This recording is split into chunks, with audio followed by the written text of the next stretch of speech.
What's up, Pod Practice community? Rowan here, announcing a Pod Practice and Excel Ultimate 4-week online classroom collab. If you've ever wanted to interact, ask questions, and pick the brain of your favorite podcast host, here is your chance. It runs 4 Tuesday evenings starting March 11th. You can DM Excel Ultimate or Pod Practice on Instagram for more details. There are 12 seats available, and we are excited to see you there. Get 40% off Pod Practice t-shirts by visiting our Ko-fi shop. Enter promo code PRACTICEPLAYER, all caps.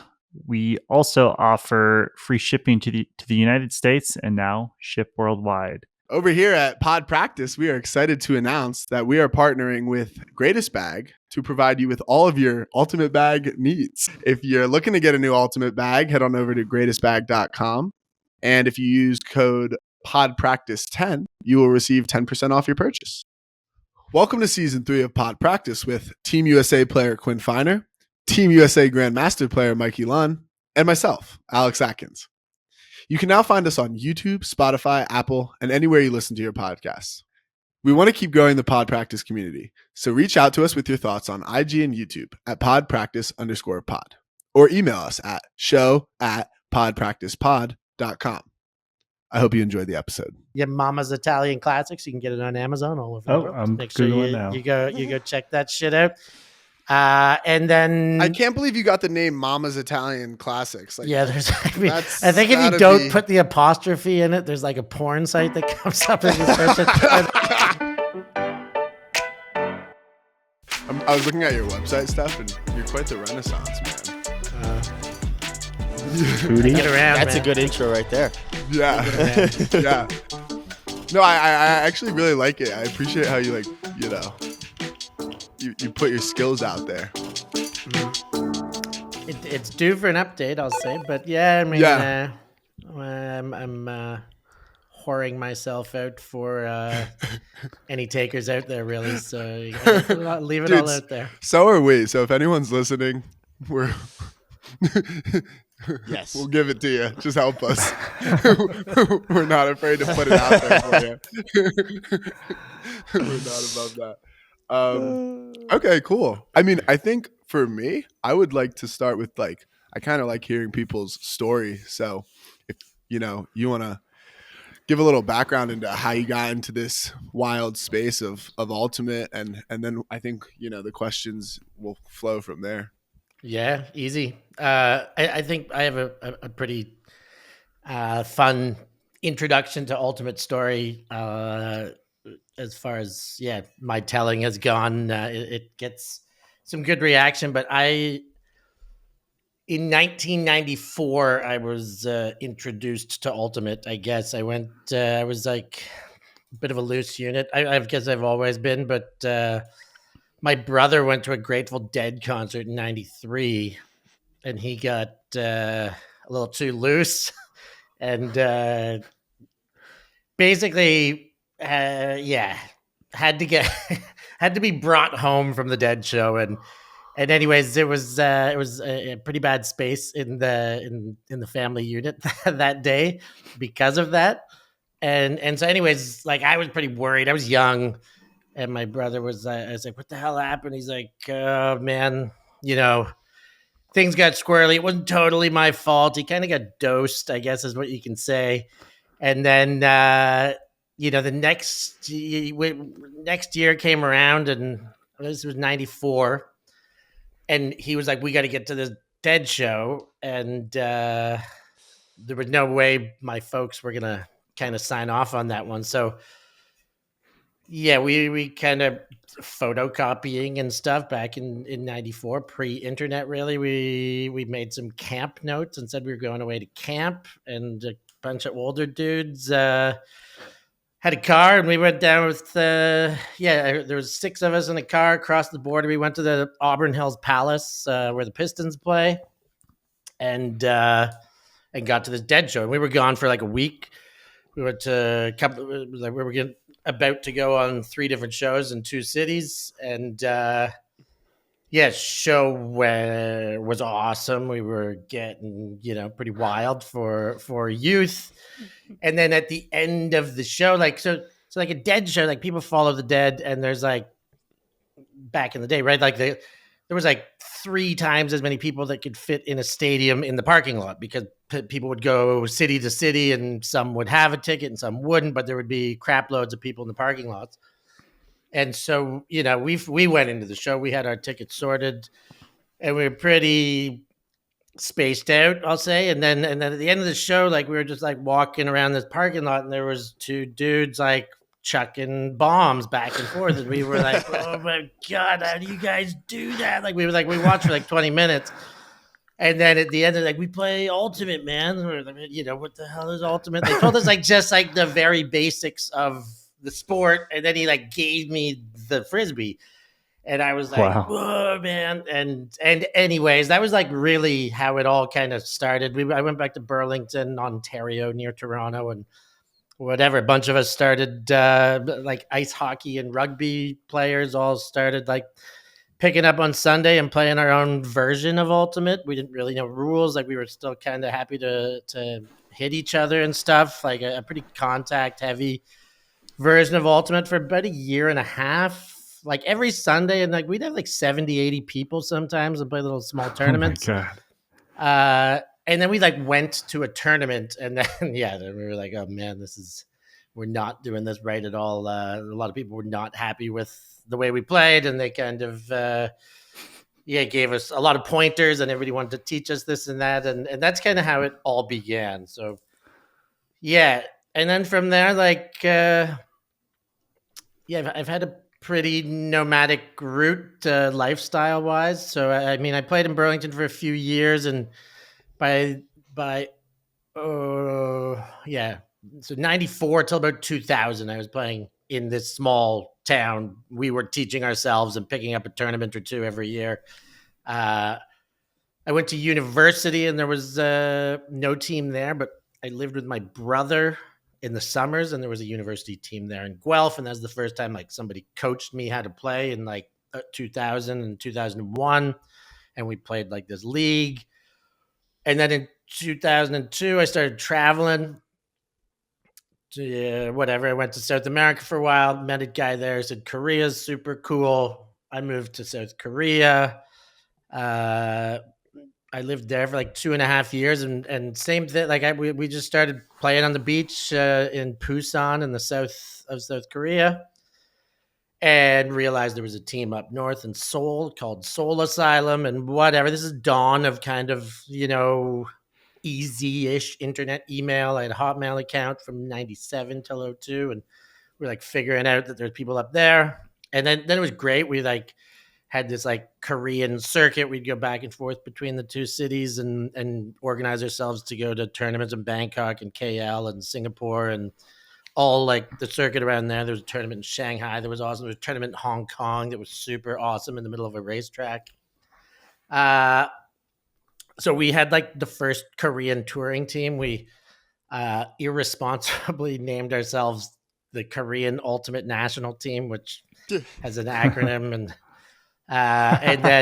then quite cleverly, I thought that once we were already being irresponsible, we had Korea's less inspired team was our B team, which played on the same acronym kind of crap. I blew my knee out at the end of 2 years in Korea, and I ended up going back to Toronto to get my ACL repair. And so then I started playing in the Toronto circuit. That was like the beginning of GOAT, and the first time they had like their tiered tryouts for 3 different teams. So I still remember going to a tryout, and there was hundreds of people at that, and that was pretty daunting. I did not make the team. I played for the 3rd team in Toronto, and then the next year for the 2nd team that was Grand Trunk. But I was only in Toronto for 2 years. Didn't really love my job. I got canned after a little while there. And then and I was like, okay, while I was in Korea, I was teaching. So I was like, okay, maybe I'll go get a teaching degree. There was a reciprocal relationship between Queensland, Australia, and Ontario, Canada to be able to get a degree and still teach. So I went to Australia. And yeah, I was in the Gold Coast. So I there was no ultimate going on when I moved there. So I kind of started same thing. I started a club in the Gold Coast and made that happen. I played a little bit in Brisbane and did a lot of nationals playing with the Brisbane team until Gold Coast was kind of good enough to make a few nationals. And then, I ended up in Australia for 10 years. By the end of it, I'd kind of stuck with development in the Gold Coast for all of the open season. And then by the time mixed season came around, I'd kind of call up all my friends from around and make pretty strong teams and go out and compete. And we ended up winning a few mixed nats and doing it that way. And that was kind of like the beginning of like stacking teams and kind of being sick of like I'm not sick of, but not like totally content with just being like a somebody who's like helping everybody learn how to play like a bit more competitively. And then after 10 years in Australia, I'd kind of went there to get a teaching degree, taught for 6.5 years, epiphanies and whatnot, but I was over teaching. In fact, after Let Go in 2014, I met a guy with a food truck, and I was like, I'm going to make a food truck too. So I did a food truck for my last couple of years in Gold Coast. And then, it's crazy the way things all turn around. It's a bit weird, but I'll keep going on. Anyways, a buddy of mine from high school opened up an eco resort in Nicaragua, and my aunt was kind of wild, and I was like, you should go. She visited me in Australia, and she's like, I need something cool to do, and I was like, you should visit my buddy in Nicaragua. She went there, she loved it, she bought a piece of property, and for years I would always see like my aunt hanging out with my buddy on Facebook and and this kind of stuff. And I was like, so eventually some lady built a big restaurant in Nicaragua. My aunt and my buddy went to visit this restaurant. They were like talking to the owner, and she's like, yeah, well, I built this joint, but I was supposed to have somebody to come manage it, and they bailed out. And my aunt and my buddy were like, didn't Steph just quit teaching for like open a food truck? You're like, we should get him to come over, and kind of whatever. A couple of emails through that. And I at first I was like, I'm not moving to Nicaragua. And 8 weeks later, I think I'd sold everything I owned and moved to Nicaragua. And same thing, there was a tiny cell of Ultimate. I lived in the North Pacific, like a village. There's nobody there. And I wrote an article on Sky magazine. I got hundreds of discs donated and sent to Nicaragua, northern Nicaragua. And I like just started bringing these discs to the park. The park was like, covered in trash and dog shit and pigs walking across it and chickens. And it's crazy. Tiny surfing village, but like everybody in town started coming to play. Like everybody had their own disc almost, like every kid in town. So it was pretty wild. We went to a couple tournaments. We took them to the capital city. Like most of the kids had never been there, and went to like these, pretty small tournaments in Managua, but got to do that. It's funny, years down the road, Chris Kocher was at a surf camp in northern Nicaragua and saw these guys playing, and like went and played with them for a bit, and then like checked out their Facebook page and sent me a message. He's like, hey man, were you here in Nicaragua playing Ultimate? And I was like, yeah, I kind of started that. Like, I was like, are you there? And I was like, hang on, I'm going to call them and like see if you can go give them a coaching day or something. And he did, and it was super cool. But yeah, I was in Nicaragua for almost 3 years. There was civil crisis in 2018. Tourism kind of went to shit. My restaurant had a tough time. There, I left what I thought was temporarily. I had a long distance, holiday romance that sprung up while a French Parisian chick was in, a Parisian woman was in Nicaragua. And so when shit hit the fan, and I could tell you about when shit hit the fan, but that's kind of off a different path, but it was a crazy story. But I was like, okay, I got to get into Nicaragua. Do I go back to Australia? Am I going to Canada? And she was like, come live with me in France. And I was like, all right, I'll come to France. French chick tells you to come live in France. In Paris, yeah. It was it was easy enough. So I went to Paris in 2018. I thought it was going to be very temporary. Like it was like after 3 months, I reevaluated and it was still no good. After another 3 months, and I was kind of managing a restaurant from afar, closing it down, reopening it, trying to get this going. And anyways, I stayed in France, and since then I've kind of, I did a bit of coaching. I coached a women's team, and then in 2021 I coached so that I could coach world clubs. I coached is no good, and then since then I've kind of stopped coaching and am fully.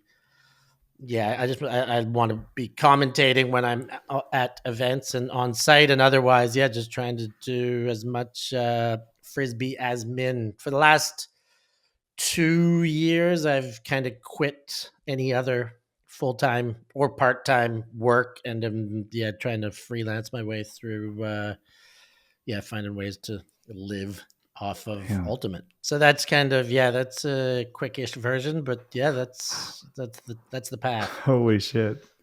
That is like the most unexpected but best origin story I think I've ever heard.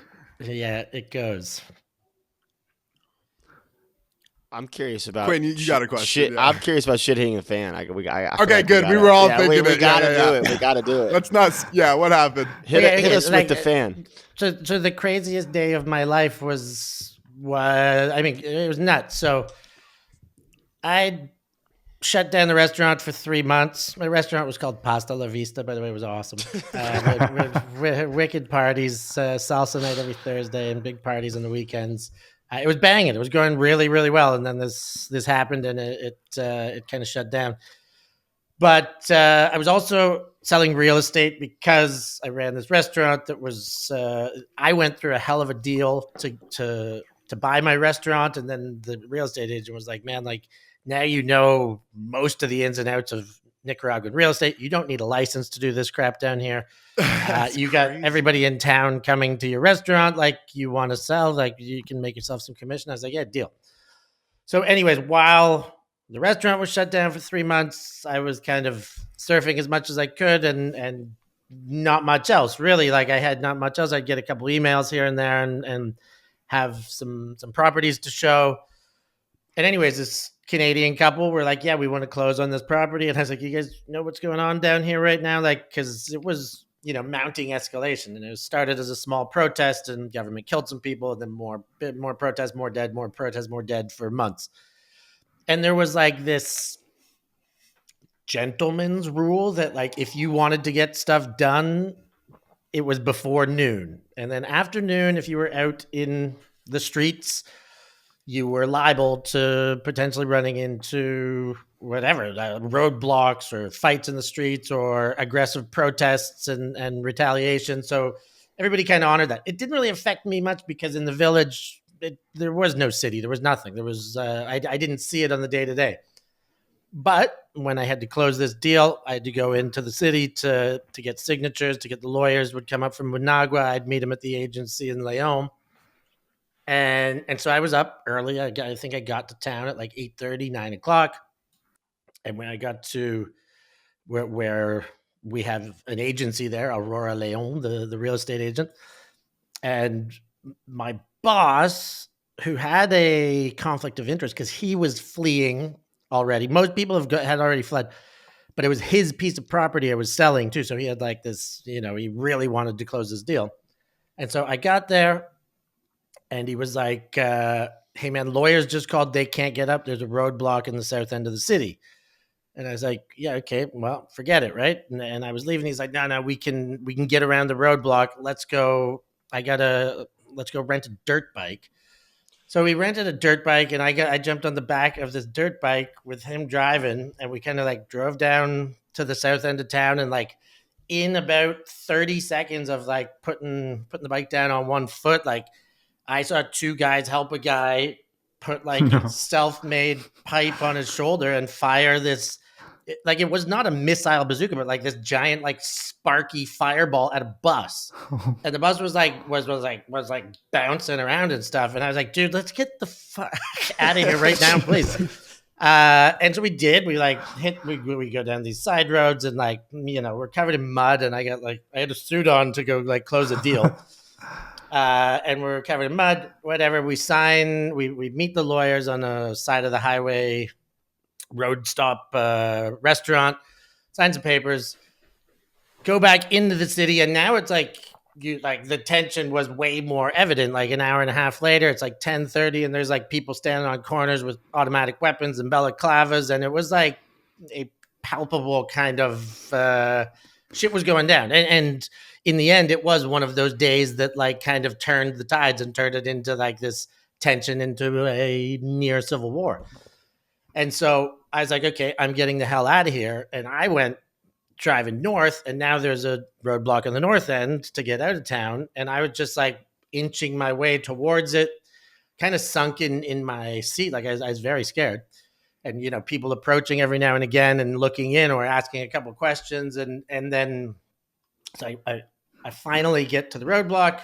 It was 6 palm trees one after the other that were gassed up and lit on fire. So I was driving through this maze of palm trees, and I got through, and I was okay, fuck that. Kind of finally sitting up, and coming towards the roadblock were 2 buses, school buses, and they all started getting off the bus right, I was 100 meters past the roadblock, and they were getting off with bricks and 2x4s and bats, and it was a bus full of country peasants that the government had paid to go take on the roadblock. So I was watching people beat the hell out of each other in my rearview mirror, leaving. And anyways, I got home, and there were many people who died at the roadblock, and all sorts of hospitalizations. And that was the day I was I'm out of here. I got to get out tomorrow. And then I got my guy Gustavo to drive me to the airport 48 hours later. And even then he was insisted he put me under a blanket in the back of his van to go to the airport. It was pretty heavy stuff. Jesus. Yeah. That's insane. So you closed the deal. Wait, I did close the deal. It's TV. It's some TV episode, dude. I don't know, but yeah, that was wild.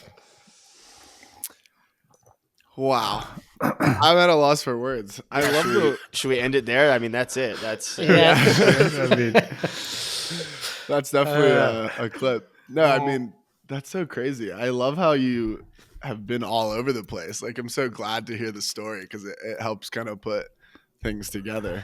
Yeah, it's I don't know. I don't think I ever would have I think I always liked traveling, but every time I've kind of got somewhere, I've always felt even in Korea, I was I get to stay here. I love it here. And then my knee kind of was the difference. And in Australia, for sure, I was I love Australia. This is the life for me. Beach life, my work was good, from teaching even to the food truck. This is great. I love it. And then this weird opportunity. And then same in Nicaragua. I was okay, I'm pouring my life into this project now. It's great. I love it. And unforeseen circumstances. And I was out. But I never really could have picked it. But them's the breaks. I guess that's how she all rolled up. Seems like you live life without fear. You jump from one adventure to the next.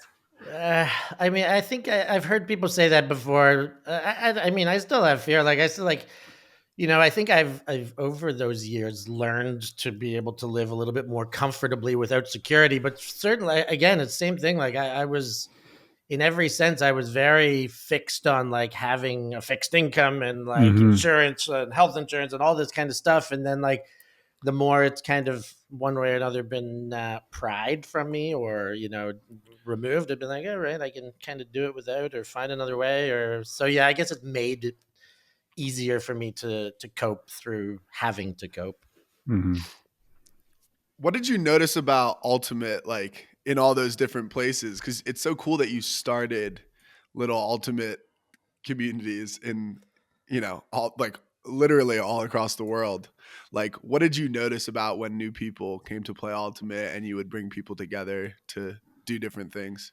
Yeah, so I mean, it varies so much. Getting, in Nicaragua, Well, I can start there, like getting a bunch of the boys playing and trying to talk to them about playing mixed and allowing women to play, and B, having this spirit of the game and not trying to kind of like win at all costs was that was the toughest I've ever had for both of those two aspects. There was a lot of like, small town machismo that kind of like oozed, in these little villages. Of course, it is a lot. There's a lot more of that kind of dictates power and small town politics, and it was tough to kind of wring that out of people to say, to say no, there's another way about this. I think it was really good when we finally took them to a tournament in Managua, and there was actually like more fluent Spanish speakers who could kind of tell them the same message and that kind of stuff. But yeah, definitely some small town resistance I felt there. Like I think to Australia, it's like you get your regular that I think everybody gets is like, I've never heard of it. Where's your dog? Sounds like a nerd sport, dork sport kind of thing. And I think I got a lot of that in Australia, like especially setting up a club in a university with like, pretty much by myself. There was one guy who kind of helped out who had not really played much and was kind of a dork. So like it didn't really like help the cause, but I found that one was probably the easiest to get over as soon as you found a couple athletic people who you could kind of like, show a video to or talk to a little bit like with and be able to articulate, and they'd be like, okay, yeah, I kind of get it. And then they were either, that was for them or not. Korea was the most interesting because it was so long ago and it was so expat dominated. Like we had like, I don't know. I think our first tournament, we had like 18 or 20, and there was like 3 natural born Koreans on the team. Like it was a whole bunch of expats and a couple of Koreans back then. So most of the people who were playing already had learned or knew a thing or two about Ultimate from wherever they had came from, mostly being the US, but US, Canada, GB, Australia, a bunch of English speaking nations where there's some establishment already. Yeah. Talk to me. So I heard in Australia the seasons are kind of broken up in like single gender, and then there's a mixed season, and you like most people play both. Is that true? Yeah. Yeah. Totally. Yeah. Talk to me a little bit about that. I think it's super interesting, and I think we've talked about like the UFA being mixed before, and just like. Because I think mixed is like a really, really important part of the sport that doesn't get a ton of attention a lot of times, in the US at least. So just talk to me about how that kind of affects it and everything around that. Yeah, I think Australia is pretty blessed with their climate from top to bottom. Really, like one of the countries that even in the south, like Melbourne and Tasmania, like their winters in the cities there are still quite tolerable. Like they don't really have to shut things down like a lot of northern states or Canadians or northern Europeans would have to, and reduce the actual size of their season. So I think that's like a big leg up for them. Like they can play kind of all year round. Does that give them the fatigue? Does that reduce their off season too much to kind of like burn out players potentially as well? But yeah, like I think it's good, but I will say, so in Australia, the open single gender open women's season is much more serious. People train for it more. They go to regular training for it. Whereby mixed, it is growing into a more serious, but it still contends against these teams being like, okay, let's join the 3 best players in this team and the 3 best players from across the country. And it still gets these stacked teams, which have been very regularly winning. I haven't kept up with the last 2 or 3 years. I mean, I do watch a bunch, but really up until at least a couple years ago, it's still these teams that don't train as much that kind of get the win. So it does take some of the luster away from wanting to commit your time to mixed as the priority, because it's kind of like, well, I can commit to this and be like a mixed specialist, but these these super teams are going to kind of come together and wipe the floor with us anyways. But I don't know. Like I do think more people play mixed in Australia because of it. More people have that avenue, and I do think like the Australians are really good mixed players. Like I thought their team at Worlds in Gold Coast was not a very strong team, really on paper. Like from what I knew of them, what I saw out of them at Gold Coast or at Windmill prior. But they put things together. Like for them to make the semis was, they got fourth. They didn't medal, but I was very impressed with the way they come together. World Games, time after time, they are, punching above their weight, so to speak. And like, I think they play a really good brand of mix. Like everybody who goes through the college university system over there, it's only mixed. It's a much smaller, like there's not a lot of tournaments. There's not a lot of that's a very small season, but everybody kind of like is introduced to ultimate playing mixed in Australia. And I think to that end, it pays dividends in why they're quite good at mixed. And I think I agree with you too. Like, I think there's got to be, it's tough. Like I spend a lot of time like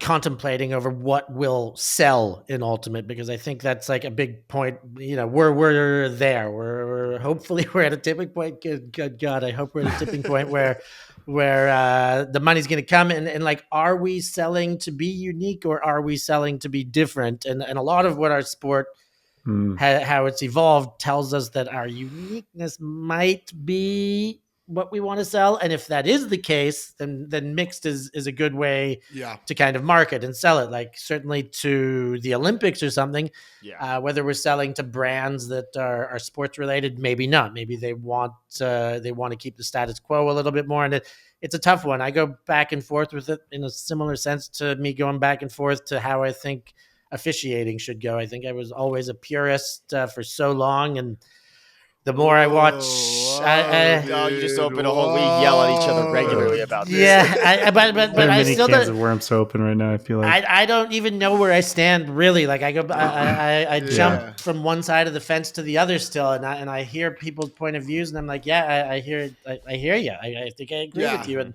so we could speak the other side of that can right away, and I'd be like, well, I agree with you too somehow. So yeah. Anyways, going back to the mixed on this is yes, I think Australia is advantaged because of their climate, their season. I think they generally do mixed well because of it. I don't know if that is the best overall thing for ultimate there, because some don't take it too seriously, and I think there's just not enough downtime from ultimate because of it. And there's a lot of great players who've kind of like, played both seasons for 4 or 5 years in a row and then hung them up. We're definitely at a tipping point, because I'm pretty sure Billie Eilish was just playing ultimate in Sydney. Yeah, it's going around. Cool, it's man. going around. That outfit was crazy, though. I said I played Ultimate against Rachel McAdams in Toronto in like 2000. Who's that? And for real. Like was she in Mean Girls or something? Actually, I didn't even know. But a lot of I didn't even know she well. was. But it was like, that's Rachel McAdams, and I was like, I hear you're a big deal. In Sherlock, one of the Sherlock movies. Also, what's the romance one that The Notebook. The Notebook? Yeah.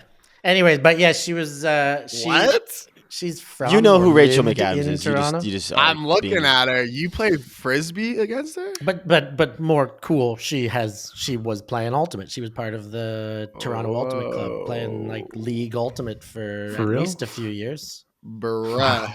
That's crazy. It's fucking sick. I mean, I'm kind of curious on the whole officiating thing now. If you want to go into your take on that, and just like, what do you think about? But really, like I think so. So I have gone from one side to the other. I think I was a purist for so long, and the way it began is the way I was fixed. Get no observers, no advisors, no nothing. We can work everything out on our own. And I do think like 90% of the games, maybe even more, are well officiated without anything. But as soon as you get one big game with enough eyes on it where it's not, there's so much negative attention drawn because of it, and that's happened now on so many occasions.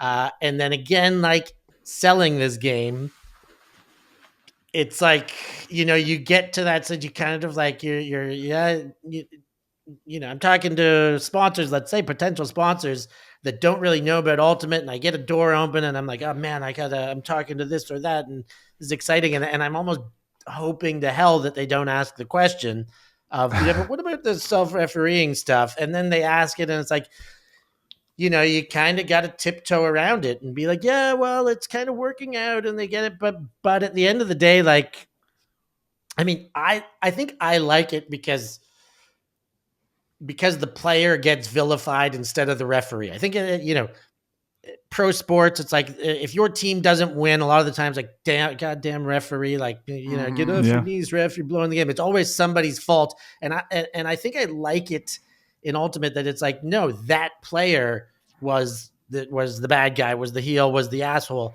But it's like, at the end of the day, like, if we ever get to a stage where the sport has money in it, like, proper money, and people like, you see it in every sport. Like, people don't mind being the bad guy. People don't mind being the pest if that's like, there's people who are paid to be the pest to some end. And I think that will be something that kind of undoes the potential for there to be self-governing at a level of Ultimate where we're professional, where people are getting anything substantial as salaries. There has to be somebody else who's an impartial or corruptible or however they may be, but third party who's who becomes the bad guy at the end of an unfair result or a fair result. Of course, like, a lot of the time, if it's fair, great. If it's well refereed, great. Yeah, it just depends what side you ask. Yeah. So now I do lean more, and then, like, splitting hairs, like game advisors versus observers versus, like, put like some zebras in them, like, make it proper referees. We haven't really, like, I guess that's what UFA does. Is that right? Mm-hmm. I don't watch enough UFA, to be honest. But I think, like, that's that I lean more and more towards it, and I kind of hate hearing myself say it, almost because I was such a purist for so long. But I just think, like, if this sport wants to develop for more than just a recreational sport that's played worldwide and become a professional sport that people can, like, train and make a living on and be considered for Olympics and big venue events, I think they're telling somebody, like, hey, come spend $50 on this ticket and watch these guys make their own calls on themselves. Yeah. It's like watching, it ends up being like watching bocce ball in the park or something, right? Like, when you're talking to sponsors, does it really come up? Like, and is it something that they are concerned about? Not often, no. It's been very few. I'll say, like, so Super Team. We should talk about that. There's a Puma Super Team. Puma has a shoe called Super Team. It's like, man, I need them to sponsor us. So I was chasing hard, and I got an uncle who knows the president of Puma Canada, who put me in touch with, like, Puma. Who put me in touch with whatever. I had an in. I was talking to a guy from Puma France, and it came up. Like, he kind of, like, was doing his best to, like, shush me away. He's like, hey, I'm happy to hear from you. Like, you came recommended from a good source. I'll hear you out. I'll say we are laser focused in what we do for our marketing, and already, like, Ultimate's not part of that. And I had my objections ready. No, but this, no, but that, no, but that. And then he's like, well, listen, like, Steph, like, at the end of the day, the fact that this sport is the results are decided by the people who are competing against one another. That in itself is one thing that would never resonate with us to be able to put sponsorship money behind. He even said at that stage, he's like, if ever we were to consider a sponsorship, it would be our lifestyle brand, not our competitive sports brands. And at that stage, it's like, I would take the lifestyle brand too. But because it kind of doesn't fall into place at that stage. So it's been very few times, but the times it has come up, it has kind of been that final, like, just letting the air out of the tires. And it's like, well, I mean, I can't, even if I had a swinging chance, that kind of, left me short of breath. I wonder how much they really care, because I wonder if it's just like the thing that he brought up to shoo you away. Yeah. I sometimes I wonder if it really matters at all. Like, we talk about it a lot, but I don't know if I have a super strong preference. At times I do, but the more we talk about it, it's like we're making a big deal out of something that I don't know. I don't know how many plays it really affects in the game. I know. Like these guys both play in the UFA, and they know it's way more physical. You can get away with a lot more. I don't know. To me, it's something that we talk about all the time when there are so many more interesting things to focus on in terms of moving the sport forward. What do you think, Kins? I feel like you're about to say something. I mean, I always got something, but you're just in the don't want to figure it out. Well, no, it's just maybe I want somebody else to figure it out at this point. Like it's like we've exhausted the topic so much that like whatever we settle on is fine. Well, although I do not like game advisors, I will say that I don't like. I just don't. Game advisors were crap at Gold Coast. They were, dude. And I love some of them. Like, some of them I know well, and I love Ruben Berg. He's been a teammate and a friend. But most of them I found were like, hadn't advised a game in months or years, like, and then have to show up and like do the biggest games in the world at that time, and are like kind of making mistakes and advising improperly. And like, it was like, okay, if these people, if we're really going to use the game advising system, like, it has got to be implemented, like, same as players, like, it's going to be implemented at a base level. And there should be people game advising in park leagues, and they get nominated to national level. Game but like, advisor at a park league sounds it's ridiculous. But I mean, every person on the sideline, observers too, right? If we're going to use it at the high level, it's got to have some scaffolding.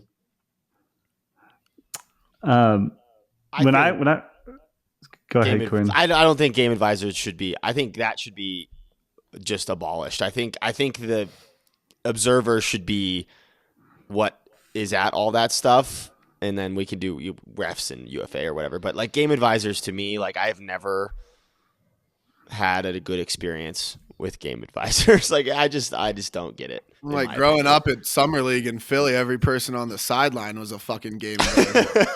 You know their opinion. Like, you know, what's the game advisor even?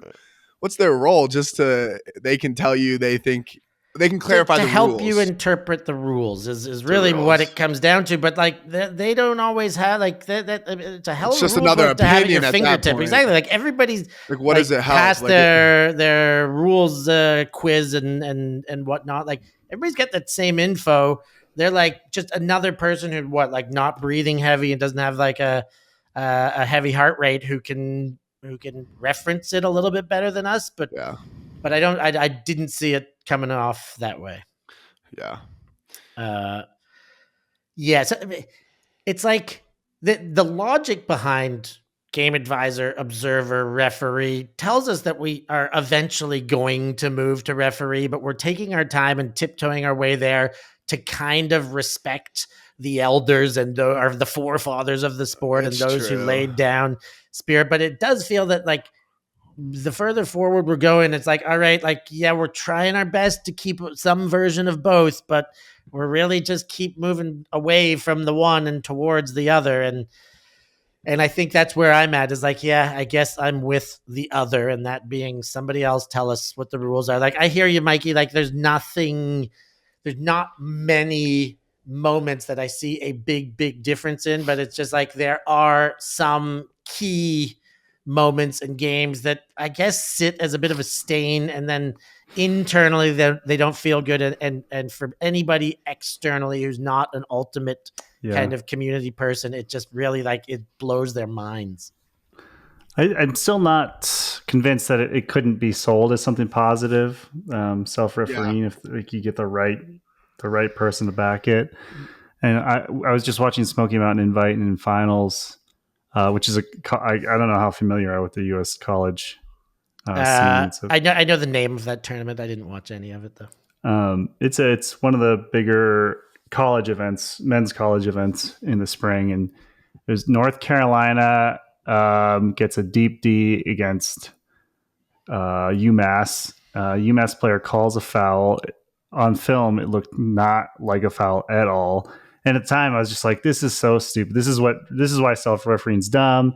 And seeing him try to make an argument, I'm like, "This is ridiculous. Like, it's just a stupid part of our sport."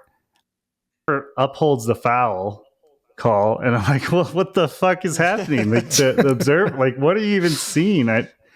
I don't know, but the same thing is true with refs. They miss shit too. It's like that's the thing. Not much will change. The refs are going to get it as wrong as players will get it wrong, but at least they are impartially getting it wrong. We can point our fingers at them, and it's not like really cheating. We can call them names and say that they're inable and replace them. But like if you get it wrong and you are competing against, like, you become a cheat. And especially an amateur version, like, as a commentator, like, it's tough to, people like give their lives up to play Ultimate and train and like don't get paid and like spend all their own money to go away. And like, I gotta be like bite my tongue a whole bunch. All of mostly. Yeah, there's very few on the other side of that coin that are getting paid to run around. But like, I gotta bite my tongue a lot. Like, if people make careless errors or stupid, like, But bad calls are the one thing. Like, if you make a bad call, like, I think it is my responsibility to let you know. Like, this is the only time where it's like, I gotta let them know. So if they watch this back, they can at least hear, like, a piece of shit. Yeah, you are. That's a horrible call. That's I don't know what they could possibly be thinking or seeing out there. But like, errors and stuff, you can't like make these people feel horrible for not playing well because it's not a professional sport. It's great that there's media attention and exposure, and I think like we should big up the positives, but we can't like squash the negatives.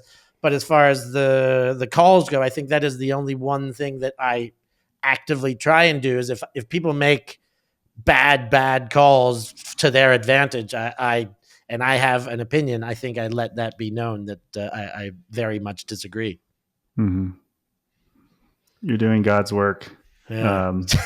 When we had Isaac Saul on, he did mention the social pressures of making a bad call. He feels is a good way to sort of police things. But how far can that go? Like, if there's money in the sport, right? This is why we need you, though, to at least police us, police for while you can. I've said this a million times as well, but as far as like reffing and self-officiation goes, in terms of like who becomes a bad guy, like the impartial third party or the players themselves. This is why in the UFA, actually, I would rather them get rid of the integrity rule.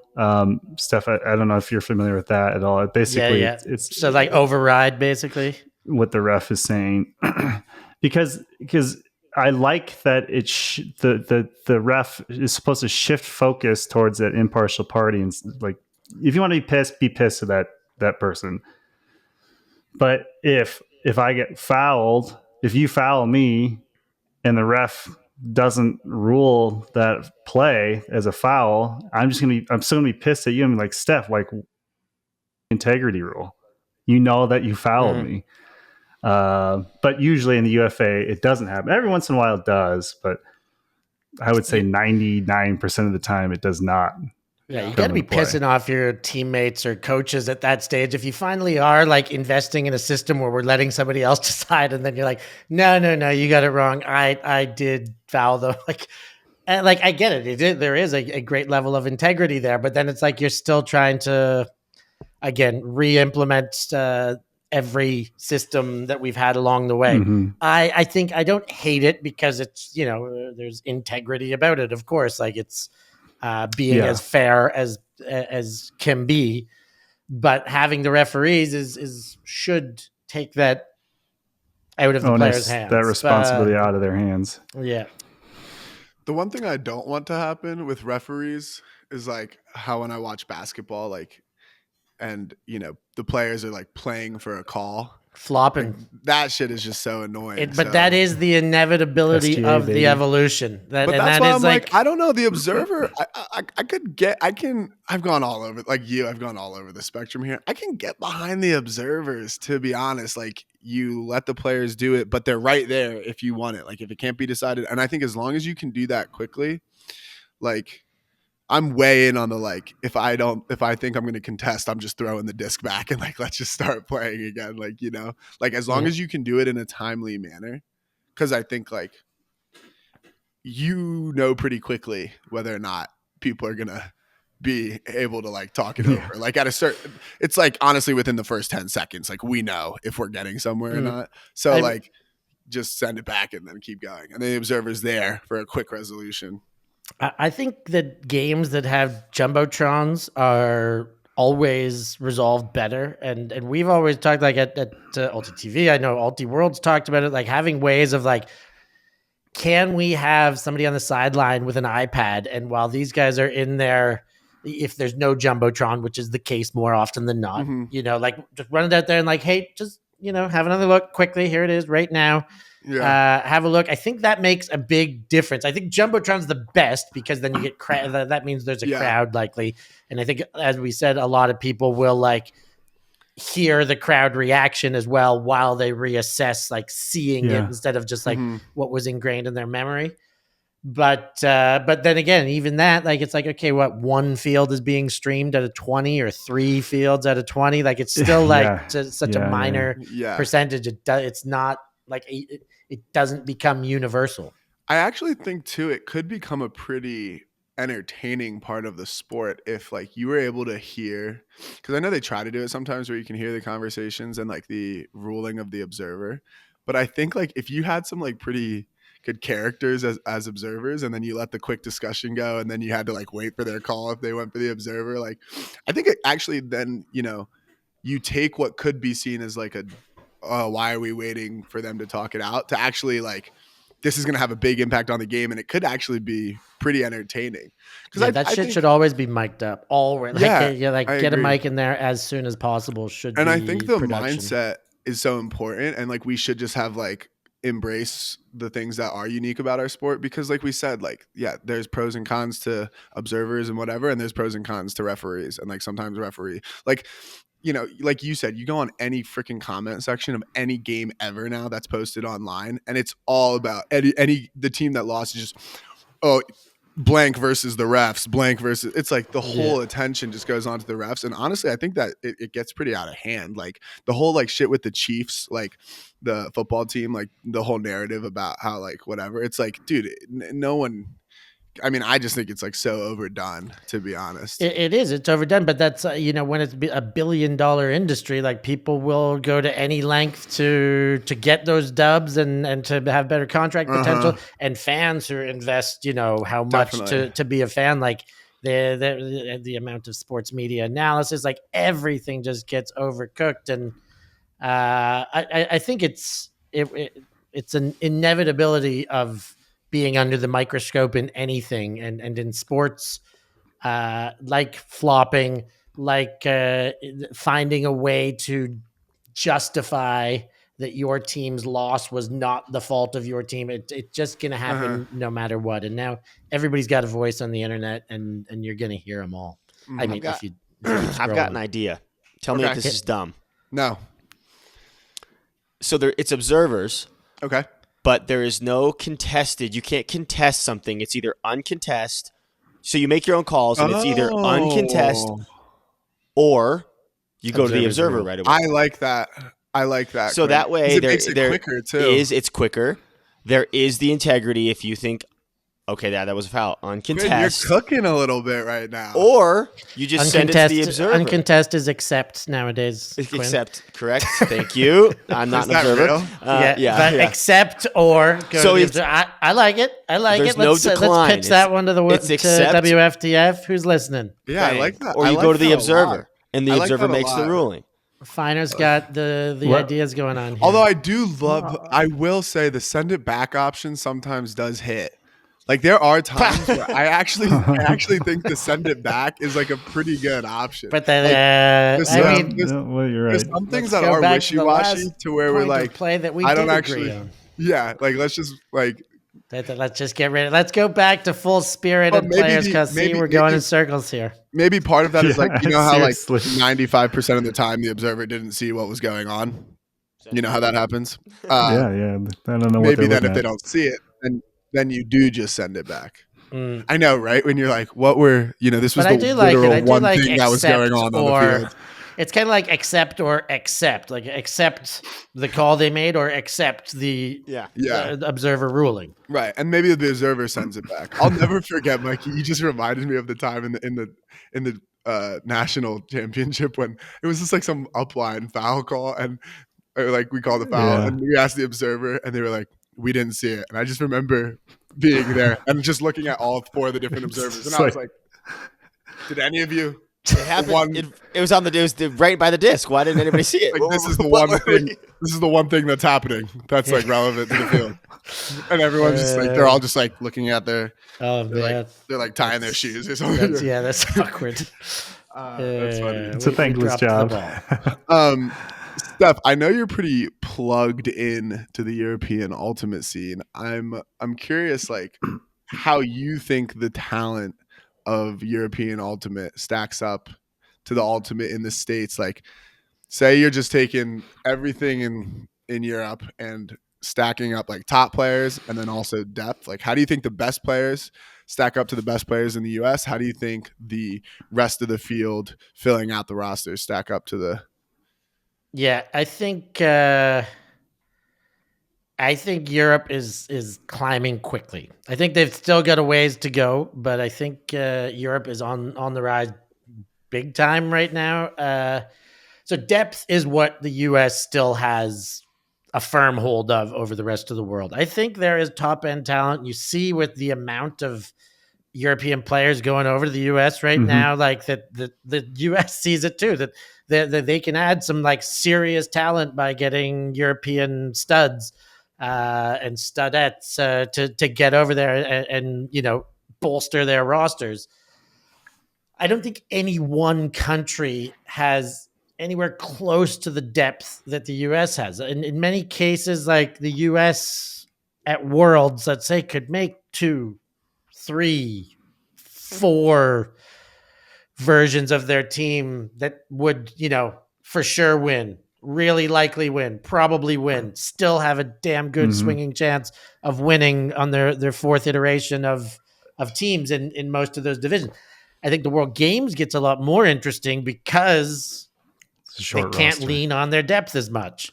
Exactly. Shorter roster. And I think the top ends are catching up. I think like there are enough, elite athletes that have chosen ultimate across the world now that have started young enough that are like, fine specimens of athletic human beings that dedicate their lives and train properly. And they've either gone to the US and learned that way or talked to people who have been to the US. And I think with the world of, streaming and coaching apps and podcasts and information sharing in the sport, like there's not much of a leg up tactically and strategically that is not available to Europeans anymore that there would have been a decade ago and certainly beyond that.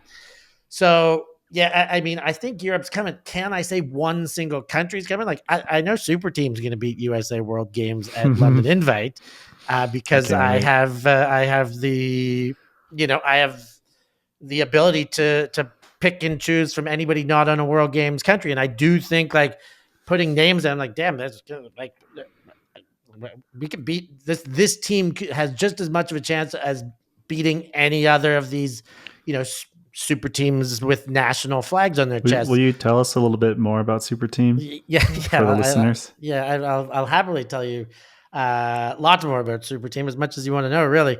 But how do we get some guys on that team? Can Kins and I play? Yeah, how do we get these guys on the team? I'll say that you guys are on my list right now, but my list is pretty extensive. I like to think I'm a pretty good recruiter. So we're not good enough for you? You are on my list. You're on my list, but my list is like long. Where right on now. the list? Are we? The list runs deep, and I got to consider a lot of things on the list. So this is give me your top 3 on the list then, and I'll tell you why. I'll tell you why I should be above them. So okay. I don't know if I can divulge as much. Here, this is where I'll start. I'll start with how I'm going about making this list. And it does come down to some logistics in campaigning. So I have a bunch of players in Europe who are willing to fly themselves there, pay for whatever they need, and go as though it's a normal tournament and it costs me nothing. And so I have a list of these players that are I know I want. There's 5 women and 4 guys right now that are in that list that can be there, that can, it costs me nothing to have. Then there are some players that are outstanding, that are, abroad, let's say, that can get there, but they might need a little bit of assistance. There's players that are abroad and outstanding that need lots of assistance. And I got to see what kind of assistance I can get to basically have what I see as my optimal core. Then I want to add pieces to an optimal core. And it can't just be generality of players at that stage. I think if I get, I'll say straight that Colombia is not going to the London invite. So there are 2 players on Colombia that I have great interest of. Sure. Right. Ooh, Okay. yeah. So yes, Manu and Vale. I am their official agent right now. I'm the agent of the Cardenas sisters. So I work hard to try and get them sponsors and help financially to be able to fund their sweet. campaigns. I think that's so cool. And we did quite well with WUC. We talked to a lot of new sponsors, a lot of old sponsors, and a lot of people were happy to help them out. And as was I, happy to be able to do that for them. So, if I have those 2, then I've got to consider, if my list of the next 5 European females have 3 fast, zippy handlers, it's okay, maybe I'm overdoing it in this department, and I got to kind of go down the list to get a little bit more upfield, a little more height, a little bit more defensive lockdown. And so those USA women are athletic and tall. Yeah. And so I will say I have at minimum 4 spots saved for US snubs. I want people who are going to be pissed that they're not on teams, that they want to go beat the US, beat USA. I know that 2 of them are in 2 of the 4 corners we're looking at. Quinn and I don't hold on to any negative emotions. I'm not mad. We don't let hate enter. I love that I wasn't selected. They made the right choice. Those Thank guys, they God. know exactly what they're talking about.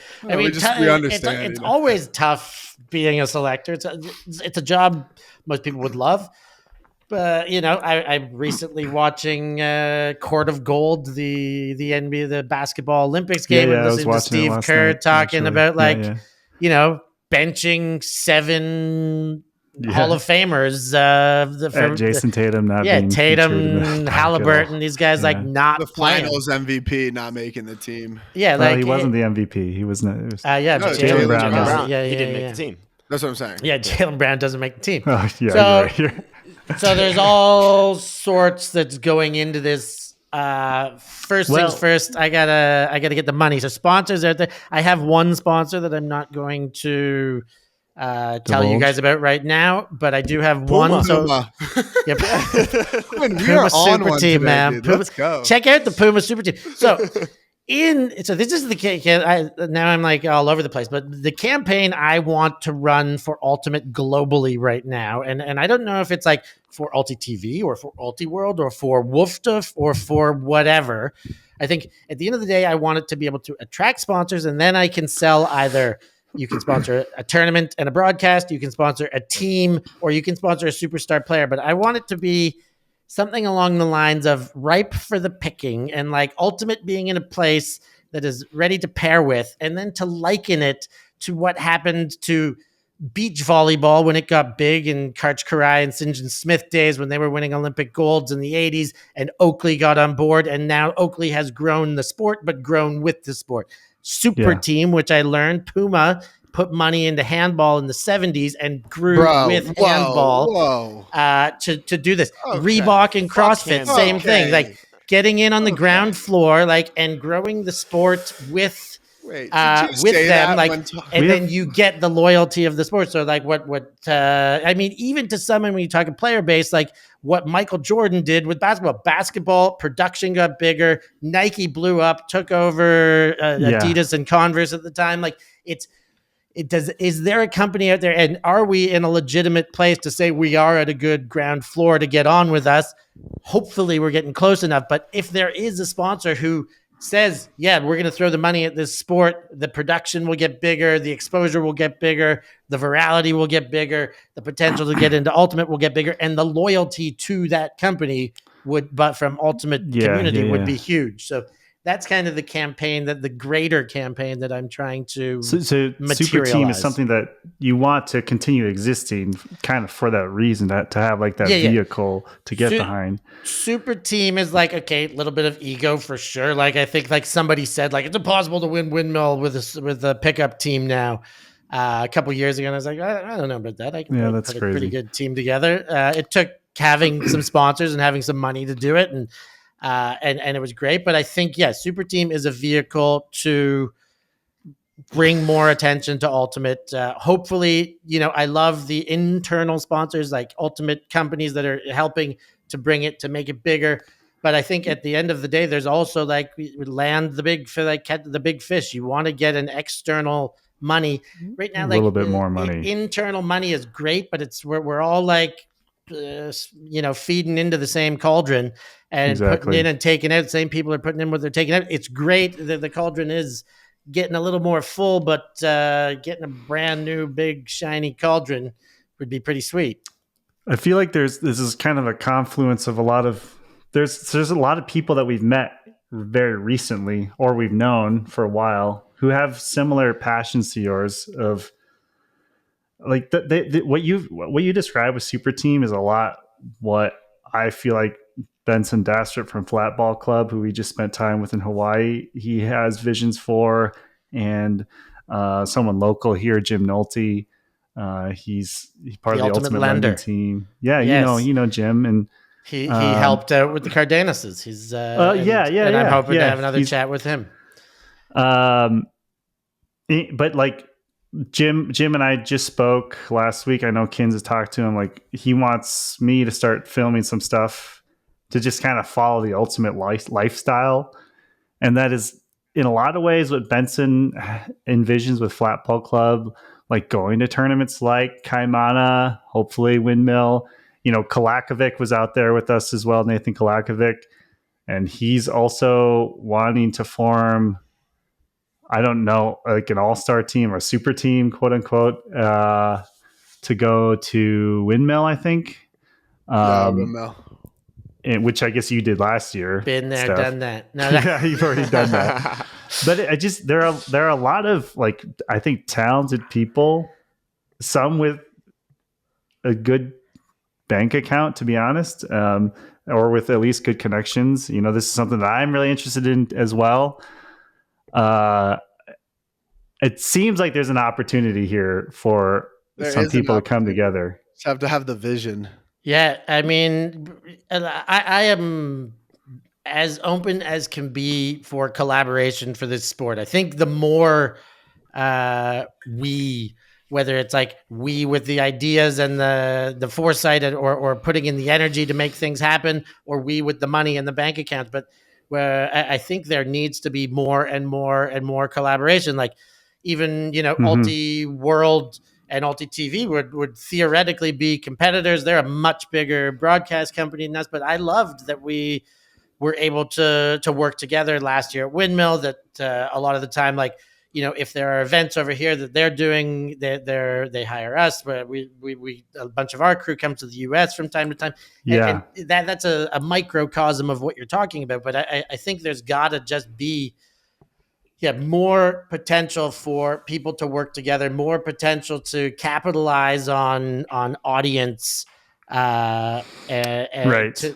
to get just more into this sport, and it could be one project at a time, and then again, it's like I was talking today with our leadership crew at Nolte TV, and we're talking about how we kind of manage sponsorships if they start coming in properly, and it's like, well, do we talk about the hours put in? And sometimes it is, you got to like chip away and chip and chip, and you put hours to get a small contract. And sometimes it's like you call the right person on the right day and they're like, all right, I'll throw down the money right now. And you just never know when it's going to come or how it's going to come. But it is a matter of just keep beating the drum. Like if you don't keep beating the drum, like it's definitely not, the money's not going to just show up and moonwalk its way in and say, yeah, we're here to throw money at you, like until we become a couple steps bigger than where we're at now. Maybe I am a bit of a grouch or bitter, maybe a little bitter in some ways. I'll say I'm bitter for these two. How about that? Or snubs in general. I feel like there's like a lot of things that are kind of like we put things in other people's control. Like for us, honestly, it's in a lot of ways USA Ultimate, and USA Ultimate frustrates me. I'll just say that. Like there's a lot to be thankful for, right? It's the infrastructure of our fucking sport in the States. I mean, we just had a recent exchange that maybe I'll go into later. We should talk about that. Yeah, I'm familiar. I like this. Maybe I'll ask. We can in a second if Quinn wants to jump into it. But honestly, it's just kind of the same thing with like the Triple Crown Tour. There's sometimes I don't really feel like the USAU has our best interest in mind. It's just like they keep doing what they've been doing. There's been no advancements really, like very incremental, but like nothing technology wise, nothing coverage wise. I mean, those are huge ones. Nothing observer wise, local org. Anyway, and we put so much of what we give a shit about into like these other people's hands. There's also like things like national teams, which sure, it makes somebody has to choose the team. But there's between the four of us here, like we know everybody who matters in the sport.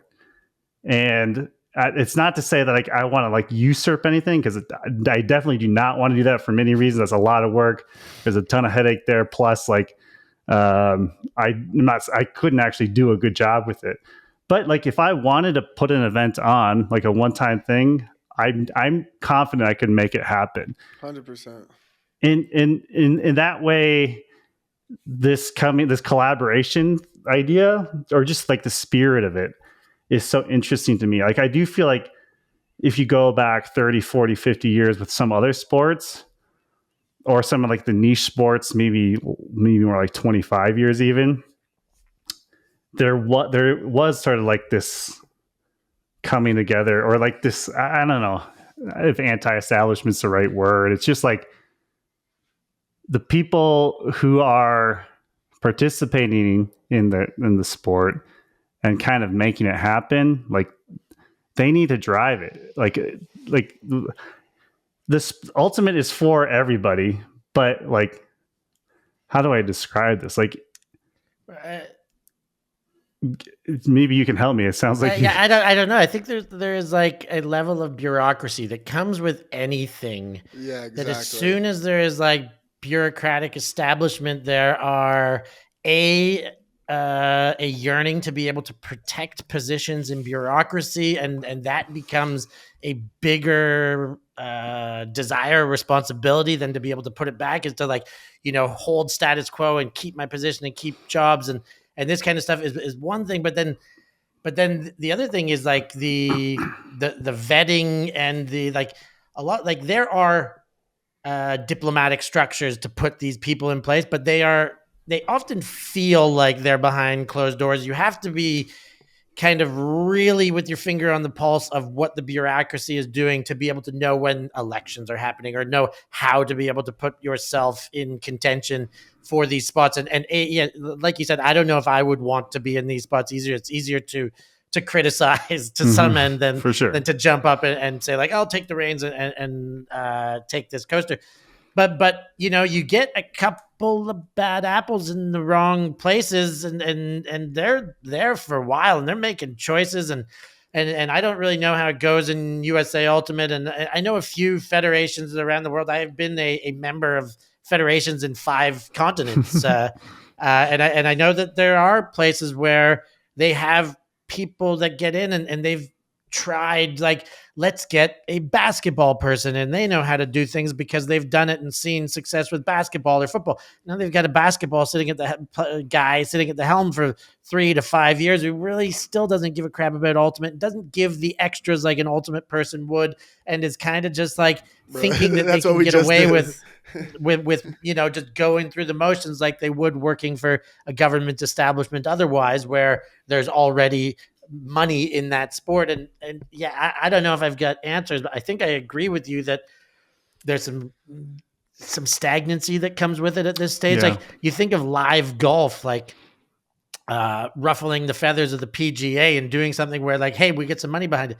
And like, you know what? Say we all did put a project together, like if it's a team and you send it to a US Open or something like that, everybody is, amen, this is great. But imagine like if you put 4 tournament series together that had some of the same dates or something with any establishment. There's going to be people who are not really excited about what you are doing and really at the end of the day, like, I feel like you just read the Johnny Bravo Ultimate email account with your brain. That was crazy. Like, it was basically this is the topic, and this is what I've not been briefed on anything, but I've jumped through many hoops and I want to hear about that now, Mikey. But I also just all of that makes me think of like in chess too. I was just listening to some chess stuff, and they're starting these new, like, a lot of the players top players are starting this new like freestyle format where instead of like doing the normal just like chess, you set it up the same way. It's like they shuffle the pieces on the first round. And that's really cool. And that was like a lot of the, good players started that. And I'm sure there's like pushback and probably it's taken some time and whatever. It probably conflicts with this. The whole jeans fiasco with Magnus too. And Magnus doesn't even participate in the World Championships anymore. Right. Because it's all that. And I really like what you're saying. Like, I think the same way, like, people like Steph and like Felix, like all these people, Benson, like I just get so much energy from them. And I do think it's a lot easier to get shit done if you're not in the, like, sometimes like the bureaucracy, it does make it a lot harder and like can slow things down. Yeah. Whereas there's no one we have to go talk to approve anything or do anything. Like we just have these conversations, good ideas come up, and then you just kind of figure out how you're going to do them. And I honestly get so excited from these. Like, I've been loving kind of just trying to fill my circle out with people who share this kind of vision for the sport, because that's what I want. And it just like really pumps me up.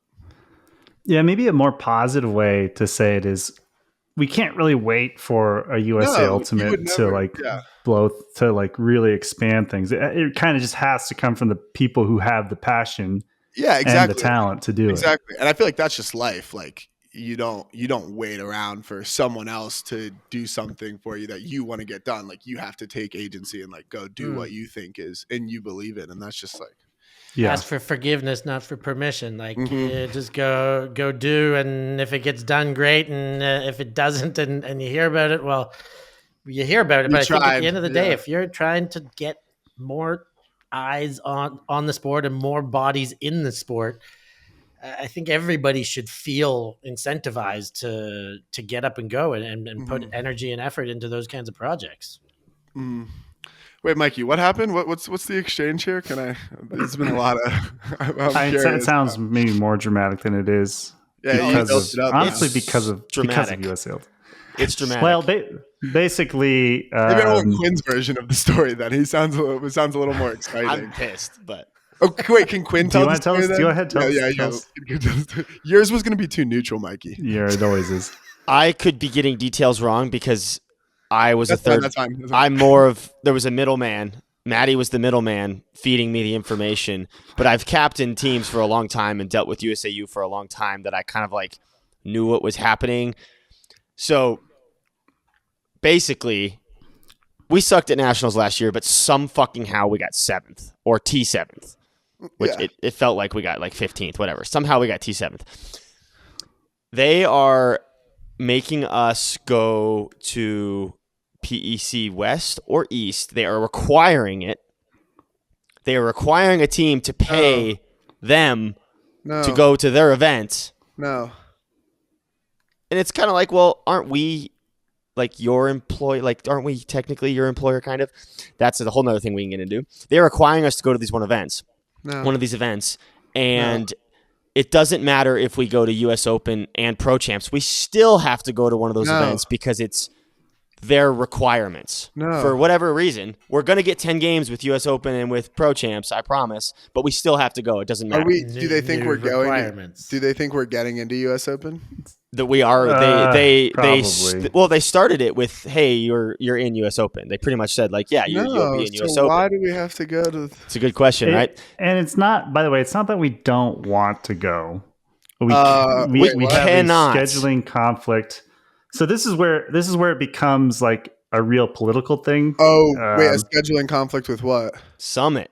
Yeah, and then they're pissy because it's UFA. Because that's not why Ultimate. Why the fuck would we have a scheduling conflict with Summit? Like, that's ridiculous. Really? No, it's fucking not. Like, yeah, they are. That's what happened. I mean, there must be bureaucratic tension between UFA and USAU at this stage. Don't drag us into the middle of that, right? Like, where this is, and it's like as if. By the way, we did have some scheduling control to like request some UFA stuff, but it is very, very difficult to schedule logistically with stadium availability and all the other teams of the league. So also, you'd have to find that out for that to happen, earlier. and then to blame it on the Summit organization is infuriating. What do we mean blaming it on the Summit? I'll have to pull up the email, but basically the language is I can't believe. I simply Summit cannot believe they would do this to us or do this to you.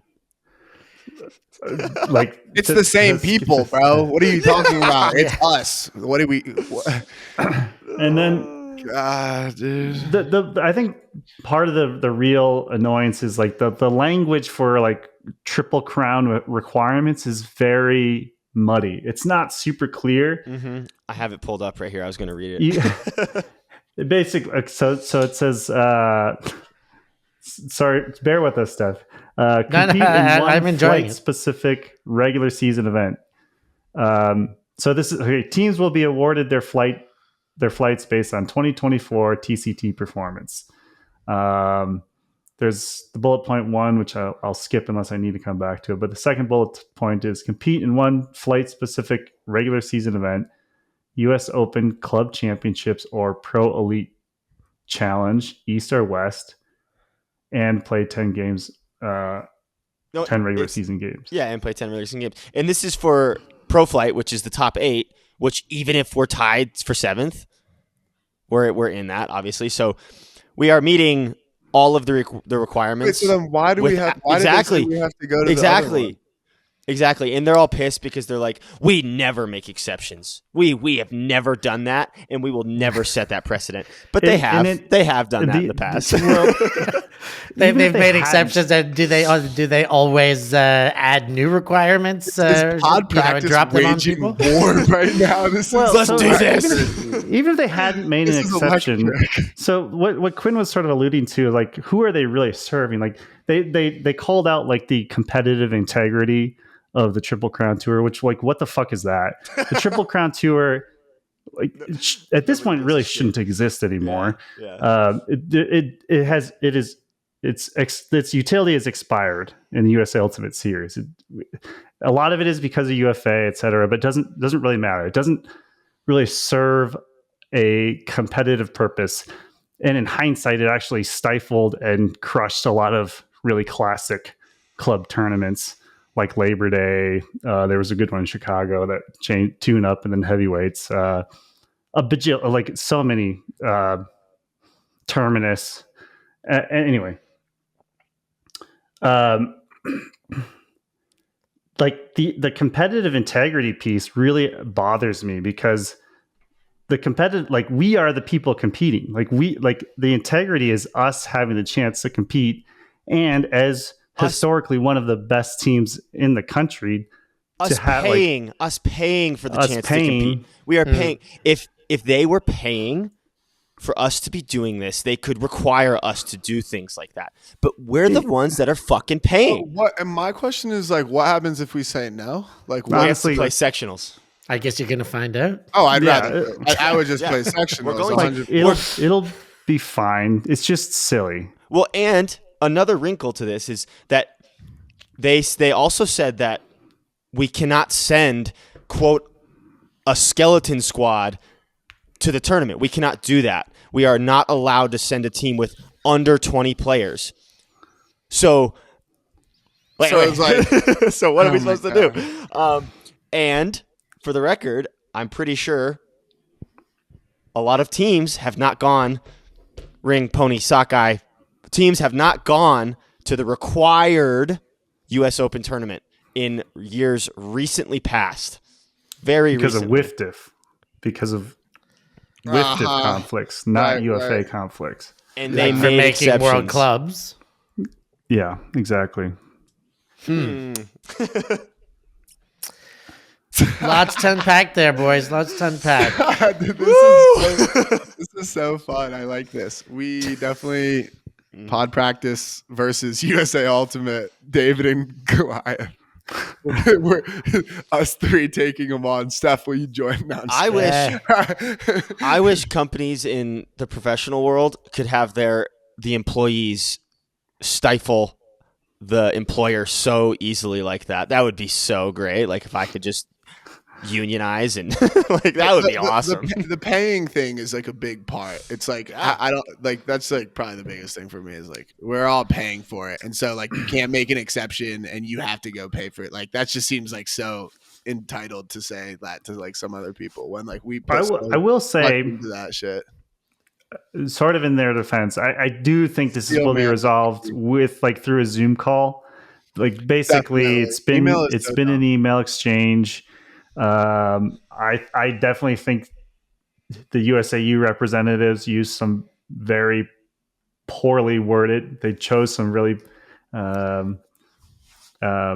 They had a poor choice of words to describe their point of view. But I do think ultimately it will probably be resolved. Maybe we will have to play sectionals. It's just like it was very threatening language. But putting how dare you type of language. Putting myself in their shoes, like why do they need you at that other tournament if you're hitting all other requirements? Is it so that Johnny Bravo is at this tournament so that this tournament has a better status, or like I'm not sure. To me, it's a bunch of dick waving is what I call it.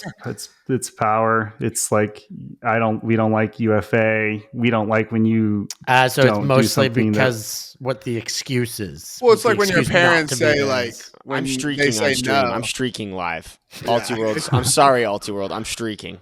Well, it's like when your parents. It's like when your parents say that's no. Good broadcasting. And you say a streaker. And you say why, and they say just like because I said so. Like that's kind of where we're at. Like you're not going to answer the like reasonable objections. You're just going to say like because we said so. So yeah, it's a tough one. I mean, again, going back to all these bureaucracies, it's you got to think that the people on the other side are ultimate players, and they're trying to do the best, and they're trying to find the best pathways. It happens everywhere.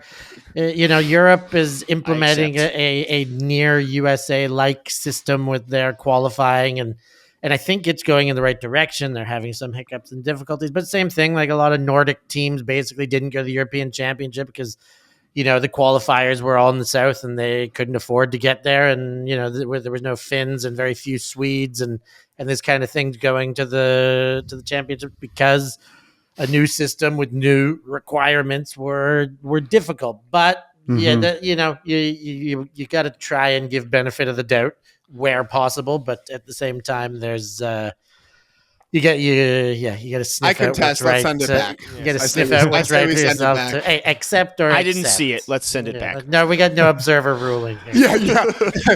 Yeah. Did you? This is exactly how foul conversation would go. It's Like about we're the just same like way. overly heated. Like This is the same. USAU has no chance to respond, and maybe Do they're you very even know the rules, man? Yeah. That is funny. Well, there you go. What I wanted to ask you about it's like a kind of a hypothetical, but like, do you think, sort of in the same vein as like super team, like a top European, let's say mixed, top European mixed team, top European USA team, they both get to train for a year? You think like Europe versus USA? all of Europe versus USA? I think Europe beats USA right now. No, really? Yeah. I mean, You're like quick. toe to toe. I mean, Sorry, I was on Slack. Can we just say that again? yeah, I'll say it. Like, it sounds outlandish, but I think that like top end talent in Europe right now, if I take, I mean, your top 3-4 moon catchers, your top 2 Clapham players, your top 2-3 La Fota, 1 from 3. I think if they get to Where play, does Canada fall in this? Do we get Canada? No, I think it's USA Europe. We don't- Right? Okay, USA okay, Europe. cool. It's like Riders Canada's Cup. like again, you add if it's rest of the world against USA, I think there's even more of an advantage. Hey, I don't think it's I said it with extreme confidence. I think any way you slice it, that game is going to go down to the wire. I think if it's you'd love to see that as a 3-game series. I think that gets split 2-1 no matter how you slice it. I don't think USA's top 14 can be that much. Like Australia took him to game point coming back at World Games. Germany knocked him off. Yes, they do always come back and find a way to win. Are we convinced that was the top 14 players in the U.S. though?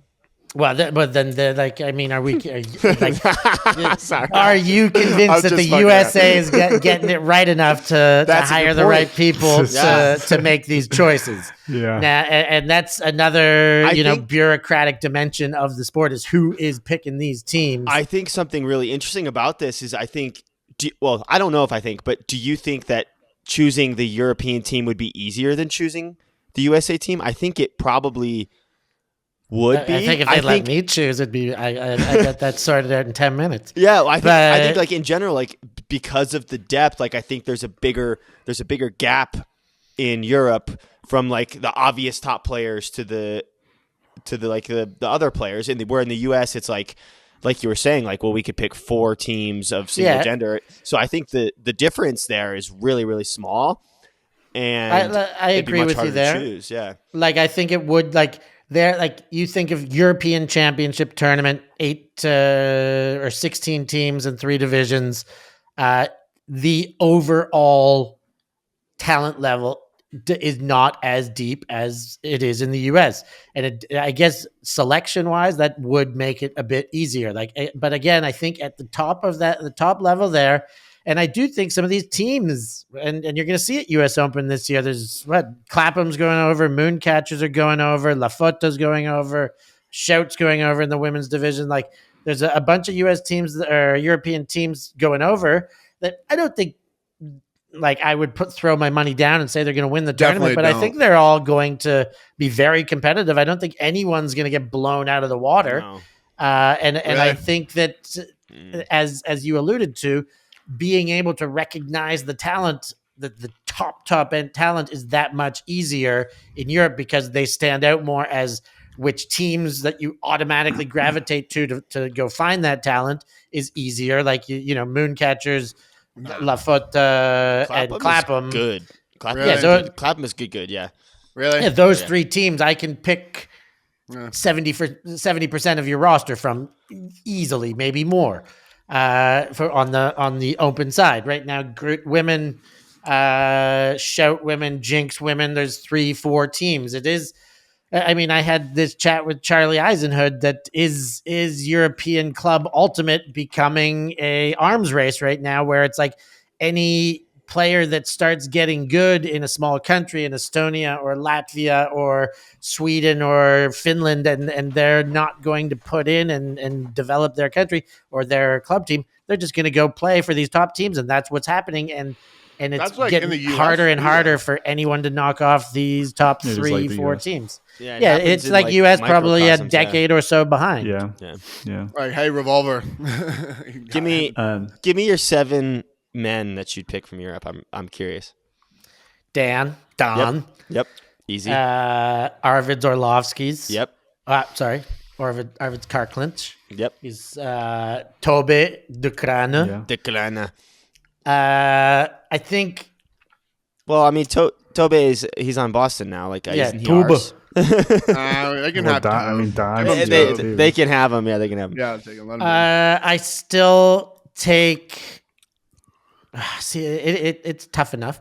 Okay. Tough enough. I want to see what Ref Yonkers looks like when he comes back from his knee injury. He's back this year. He was in that list for sure before the ACL. We'll say he's healthy. Yeah, we'll say he's healthy.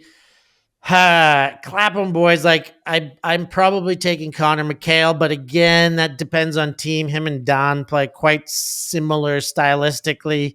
I don't know how well they're going to play together, but again, names wise, Connor McHale is going to be there. I probably have Conrad Wilson from Clapham there as well. That's 6 already. God Yeah, damn. that's 6. Have I given any Italians? Did I say Luca No. Tognetti? No, you If didn't. I didn't say Luca Tognetti, so then it's either Sebastian Rossi or Luca No Tognetti. No French either. There's some good. Well, French and then players. yes, Elliot. Elliot You're taking Bonet. Oh Elliot. God, how can I Ooh. leave? Okay, Yeah. Bonet. let me Ort. and no Ben Ort, no Tom Yeah. Glassman. Okay, I said I needed 10 minutes. I'm trying to do hard. this in 30 seconds. Okay, Don, Arvid, Toba. Those 3, I don't think there's any replacement. Toba de Kraan. I love that And then, I am taking Elliott because I think he's on the For greatest fucking upward sure. trajectory. What he did, and he's a better beach player. And I think what he did with Truck last year was great, but I think he was still a sponge. And I think like what the next time he's able to like show that, especially for France World Games, I think he's going to be an absolute weapon. So I'm taking Elliott to move up.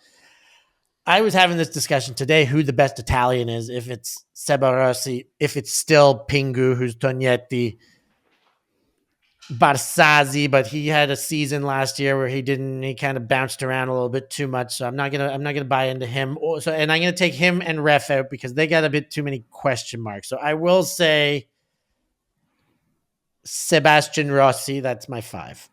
And I'm going to go the double Italian. No, I haven't put any Brits on yet. So I'll take Connor McHale. Is that 6? And 6. then my 7, am I taking Sebastian Rossi? Am I taking Ben Ort? Am I taking... Sounds like you could use some height. What about Onslaught? You got... Nah, not Onslaught. No? Not Not on anymore? that team. Not anymore. He's just. I love him, great player, but and I think he's a good captain. I think he'll be great for France. That was I was gonna say like my veteran glue, still good but glue guy. Yeah, I think. No, I think I'm gonna go Sebastian Rossi. That gives me the height, the all around athleticism. Mm-hmm. Yeah, I go Seba Rossi. Well, I think that 7 is exceptional. I think there's probably about 5 or 6 guys that you could strongly consider to be replaceable in that, but I'm happy with those as my 7 with a little bit of reflection. I want to hear the females. Floor Coullarts, hands down. Anna Gerner, hands down. Those 2, both Borno sisters. Hooray. Levka? Yeah, I take Levka. For yes. Yes.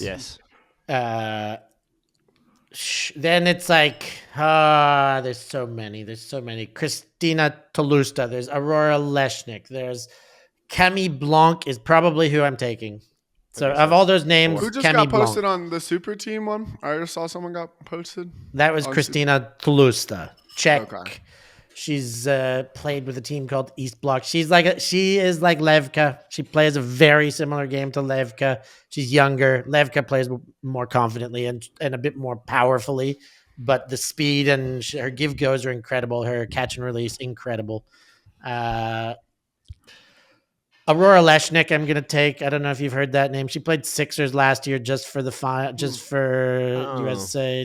Tattooed. She's like a CrossFit chick. She's jacked. Is she the huge layout D that at Windmill in the final? Yeah. The disc was probably going to no one, but she just went absolutely massive for it. She's got sick as fuck. Yeah, and she like stopped playing for 2.5 years, and like last year was her first year back. Like I think will be even better next year.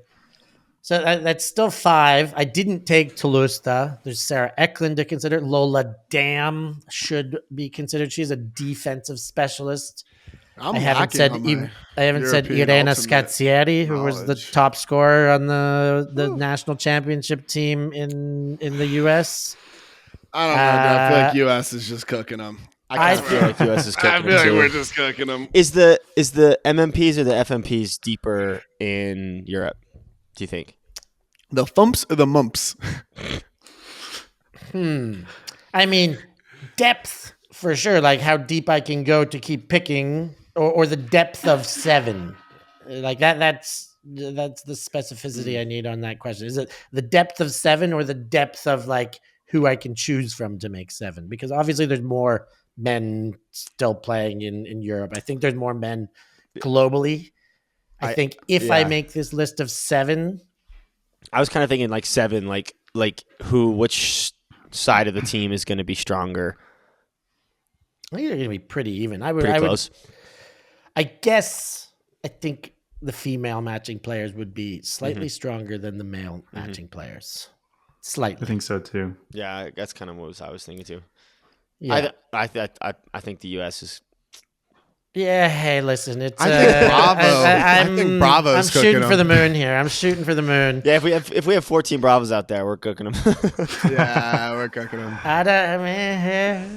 We will see. I guess we won't see. Bravo, Molly Brown. Cooking them. Do you get to keep the Cardenases? Yeah, do we get to keep the Cardenas sisters? They're not American. Anyways, I love to speculate. The speculation. I will tell you that your Yanks would be going down in burning flames. No, dude.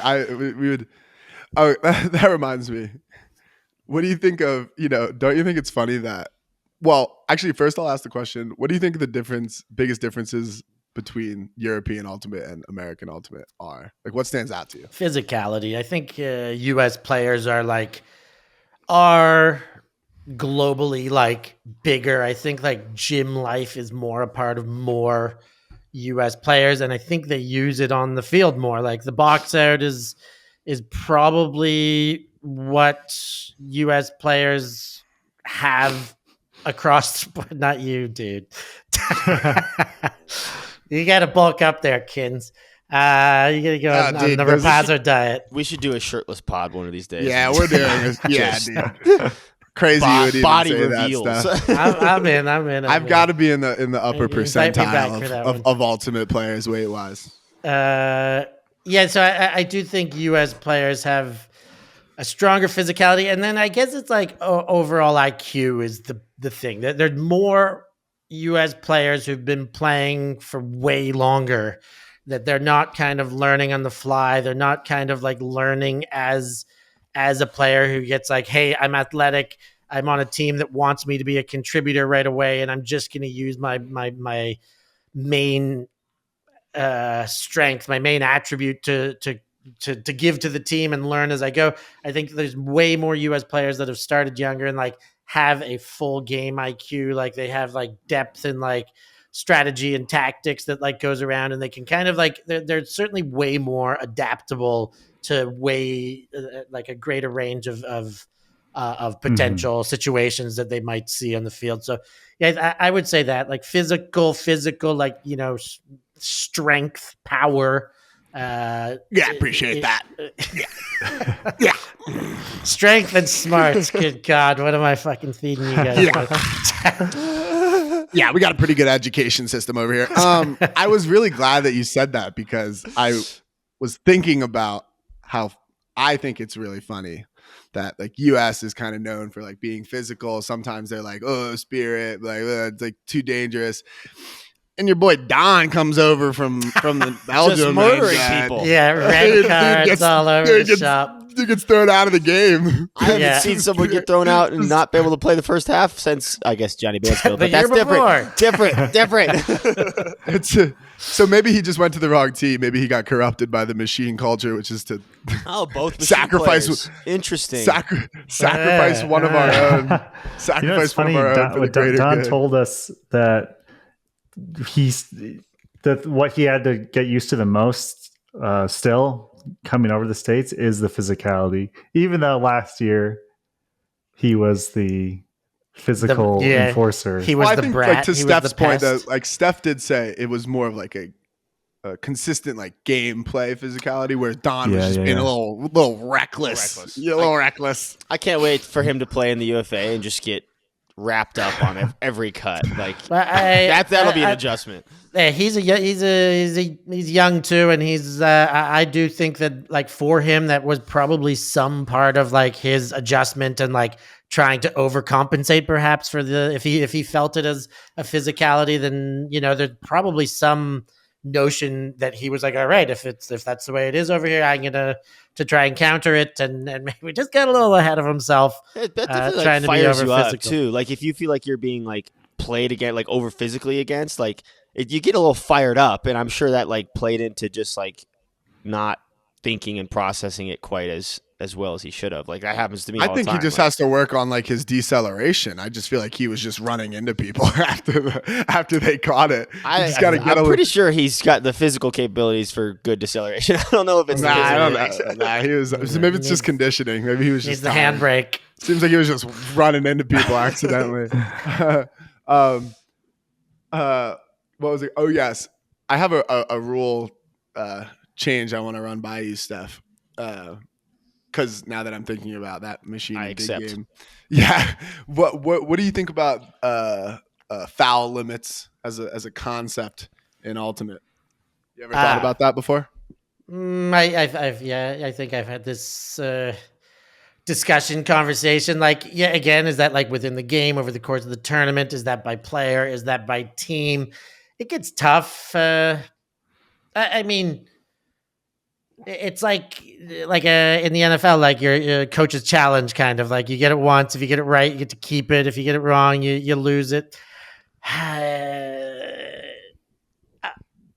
don't know. I don't know if I love it because I mean, again, then there's like there could be some playing against it to like get somebody to call a weak foul on you, like so that they run out of their fouls, like like a little shirt grab to get an early foul in the game. Not the amount of fouls you can call, although that is really interesting. What about more like a basketball framework where fouling out each individual or each team has a certain amount of fouls they can commit before there is a penalty? Similar to like how the yellow cards are, but if more. There is a impartial third party calling those fouls, I'm all for it. I think if that is again called amongst players, I think it can be taken advantage of too much to you can put somebody in foul trouble again. Like but Steph, but we have spirit of the game, so that would never happen. What do you mean? I was about to say you'd like to think that the integrity of the sport wouldn't allow that, but I think there are a few over-competitive people who may be looking for loopholes every now and again in the set of rules and might. So I think yes, even observer, game advisor, I think it's worth experimenting. I think you'd love to see that in a concept game. I would love to have a sniff at how that would work. I don't know if I would like go all in on it on concept right now. I mean, I think for a rule change, like, is there the reason for that is what? To make the game better, to prevent, is it to prevent minimize like fouling? Because why I thought of it was watching the machine dig game, and there were just like all these little like ticky-tack fouls that kept stopping play, and you get to the point where like there's like a blue card system, and then there's obviously the yellow card system, but like especially the blue cards I've never seen ever What's come a into blue play. card? I don't even know what a blue card does. It's a team misconduct foul. Ah. Which is, so I think the thought But it's being like- that like if a team was excessively doing it, they're good. But I've never seen it happen, and I know for a fact Machine in that game and the year before was definitely over. Like watching that game, the amount of fouls on just like little things like running into the player after they caught it, where it doesn't affect anything. Like it doesn't. The only thing it does is stop play if you call it, or you just are like getting pushed in the back every time you catch the disc. And so like watching that game was like, what is there to not incentivize people to just fouling repeatedly? Because, you know, why not just run into the guy's back every time? Because and if he calls a foul, he stops playing. It's in their favor to stop play. Like it's not in the like it is. Like it's like this is a 100%. good thing for them. Yeah. Right, like stopping the flow is good. Yeah. Like fouling them, getting people off balance is beneficial to you. I think I can accept something like this. I see it as the difficulty again is the same thing as what I was talking about with the iPad on the thing. If there's no record keeping, if there's nobody like on the sideline for big games and big tournaments, this is great, but it would be a tough implementation at the top level only. And I think it's like it would be really hard to kind of gauge that in lower systems and smaller tournaments. So again, experimentally, I think it would be good if we get to television level and everything's streamed. Like these kind of concepts, I think would help the sport for watchability, right? Like to the less fouls, the better for the spectator. But also, like we don't want to have vilified players really either. We want to, keep bullying or keep people from being like. Incentivizing like a goon role in Ultimate or anything. Enforcer. Yeah, like it's not USA Canada hockey out there, huh? I'm gonna sit on the fence a little bit with probably like a bit more. Nah, I don't think we need it. Then let's do it. But I'd be happy to see it in an experimental phase and see how it. Yeah, I think the UFA. I think the UFA should definitely play around. I think it would be a good format for it. 100%. Yeah, that's probably the right spot for it. Every game televised. There is no lower level. Yeah, I mean it. Yeah, okay. I like your pitch because I actually think a lot of the rules that we talk about should just be only affecting certain levels. Like when we're talking about refs, like I don't think Summer League should have refs, and I don't think just like a lot of different things, like even just how college rules are way different from NBA rules in basketball. Just like I think that kind of even in football, it's like 1 foot it's in college, replay, right? 2 like, feet. VAR like I have no problem exist. being like at this level when the competition is because it makes so much sense if you think about it too, because why have the same set of rules for situations and settings that are drastically different contextually? You know what I mean? Like the finals of nationals is so different from a pool play game at sectionals. There's no, like the rules can be different, and maybe not sectionals, but maybe in college or whatever. Like the rules can be different. That's all. Yep. Why is All it so right, I'm with difficult you. to get volunteers to ref? Like the flag football league No just one wants to literally get just down yelled this at. like 2 blocks from me. They have refs at every single game. But you think they pay them? They definitely pay them. They're not voluntary. Yeah, you're right. They definitely pay them. One, They they definitely pay them, pay but two, like it's like there's fanatics. There's fans that exist in other sports that Yeah. like people like love that sport, not as a player. And that's the same thing. And they with, want to I be think, involved in exactly. any way. Like and I think we're growing it. Like I know that like a woof doof broadcasting mantra was players play and viewers pay, which I think is good. But I was like, okay, but a lot of our viewers, while you're kicking off this campaign, are still the players. So now they're just paying in two different spots. However, I do believe that it is on a slow, sure bit of progress, and there are slowly more spectators and fans and people who like follow the sport and are not necessarily obsessive players. It's small, but I think that's the advantage these other sports have. They still like, kids and teenagers and people who are not fit enough or fast enough or tall enough or good enough to play them can still get online, listen to Stephen A, rip apart a stats section, know everything about the game and be so totally obsessed with it. That's their way of being involved. Yeah. I mean, I do think even just you mentioning it there just makes me, when we're talking about this whole thing of growing the sport, I think stats are so essential because they provide so many talking points and themes and things to discuss. They just make everything so much more interesting. So we got to figure out a way to get stats. That's what I've been pining for the last 3 years in commentary is statistics. Everything is so subjective. Even we do we have to do an opinion show at the start of a season and say who we think we're going to win. And you asked me who the best 7 players are, and I'll give you an opinion, but I would love to be able to back it up and to be able to give some, conscious comparison and say, actually he does have a few too many turnovers. And I'm looking at his vitals and he's 6'2" and he's only 6'1". So I'll take the taller guy in this situation. And this fingertip statistics is gotta be stats make superstars is really what it comes down to. And superstars sell tickets. And I think as much as you don't want superstars if you're a team manager or coach, because then they're playing for stats and not for, team buy-in and team mantras, as far as growing the sports, we want superstars. We want to be able to put a few exceptional people on pedestals and say these are the kings and queens of the sport, and they're back it up with for these reasons that have concrete data that say they are the best. You ever thought announcing in the UFA? You ever thought about that? No, we need to get Steph out to a Summit game. Beautiful golden, beautiful fly me school out of there, mines. man. I want to commentate in every now that I have said okay, I'm giving up on real world jobs. I want to. Dude, are you going to be out here for US Open? I have. I've applied with the US. Ultiworld's never flown out commentators from overseas, right. From what I understand. But this year would be the right year to do it, Charlie, and all of you I'll talk on to board my good friends at USAU. USAU. Yeah, so you stay out of this, Quinn. I want a job. But I would love to. I'm dying for, last year was the first time I did a proper Wooftuff event, and I got Worlds, which was awesome. I was so super stoked on it.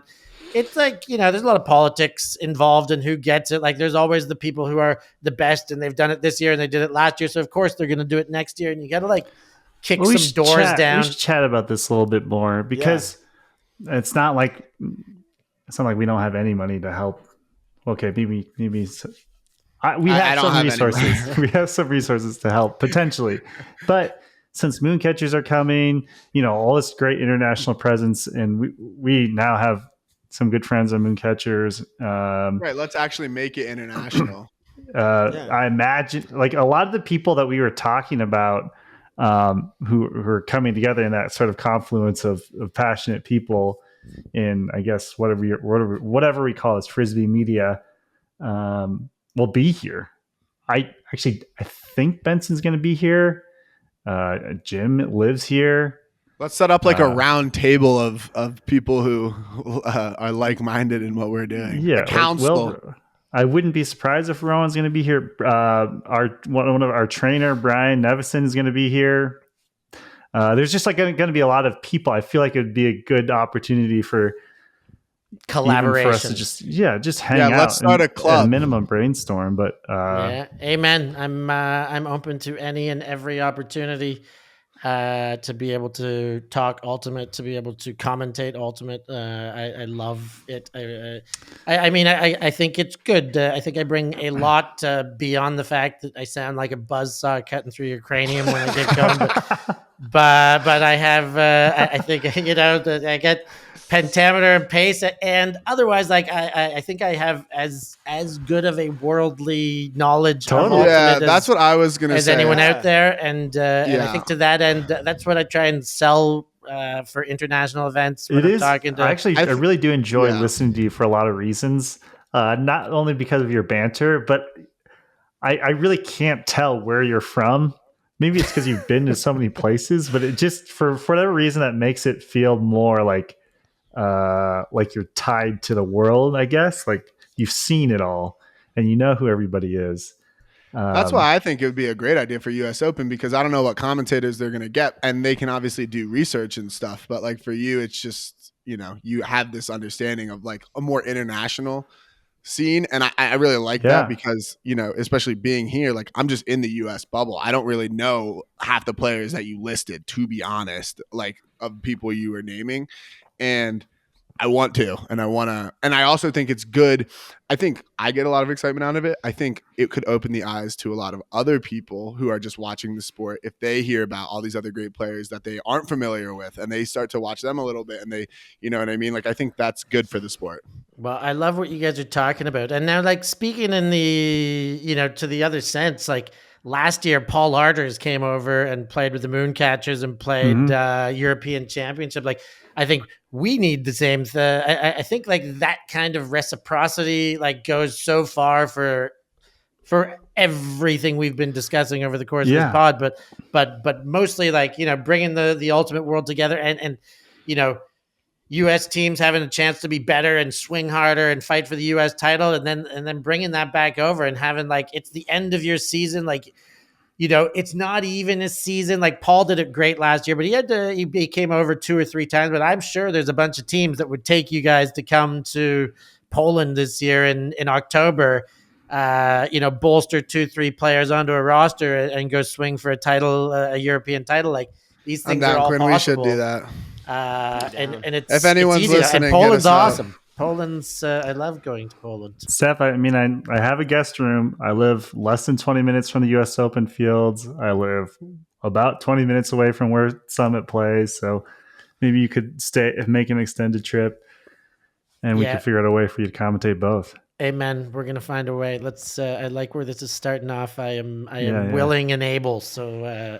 This is why I really like getting together with all the people thinking like this, because the amount of creative ideas that come out of it are just like so exciting to me. Like you just have a conversation, and then the kind of things that you can think up that, because of the combining different experiences and the excitement, it's so fun. Like you create like, whole new ideas that you weren't even thinking about before. And that's the stuff that then gets exciting, because it's stuff that you weren't thinking about. So that's pretty cool. Brainstorm and explode, baby. We got a big home game. Brainstorm and explode.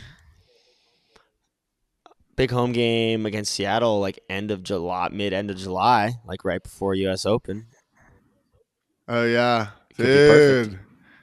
I like the where 25th, 26th, 27 weekend. We just need to put up a couple roadblocks in wherever you're at. Set fire to some trees. I got a whole year map calendar on my wall right now. I need one of those. That is crazy. You guys, I'm telling you, get on to for people who travel and move as much as most ultimate players do.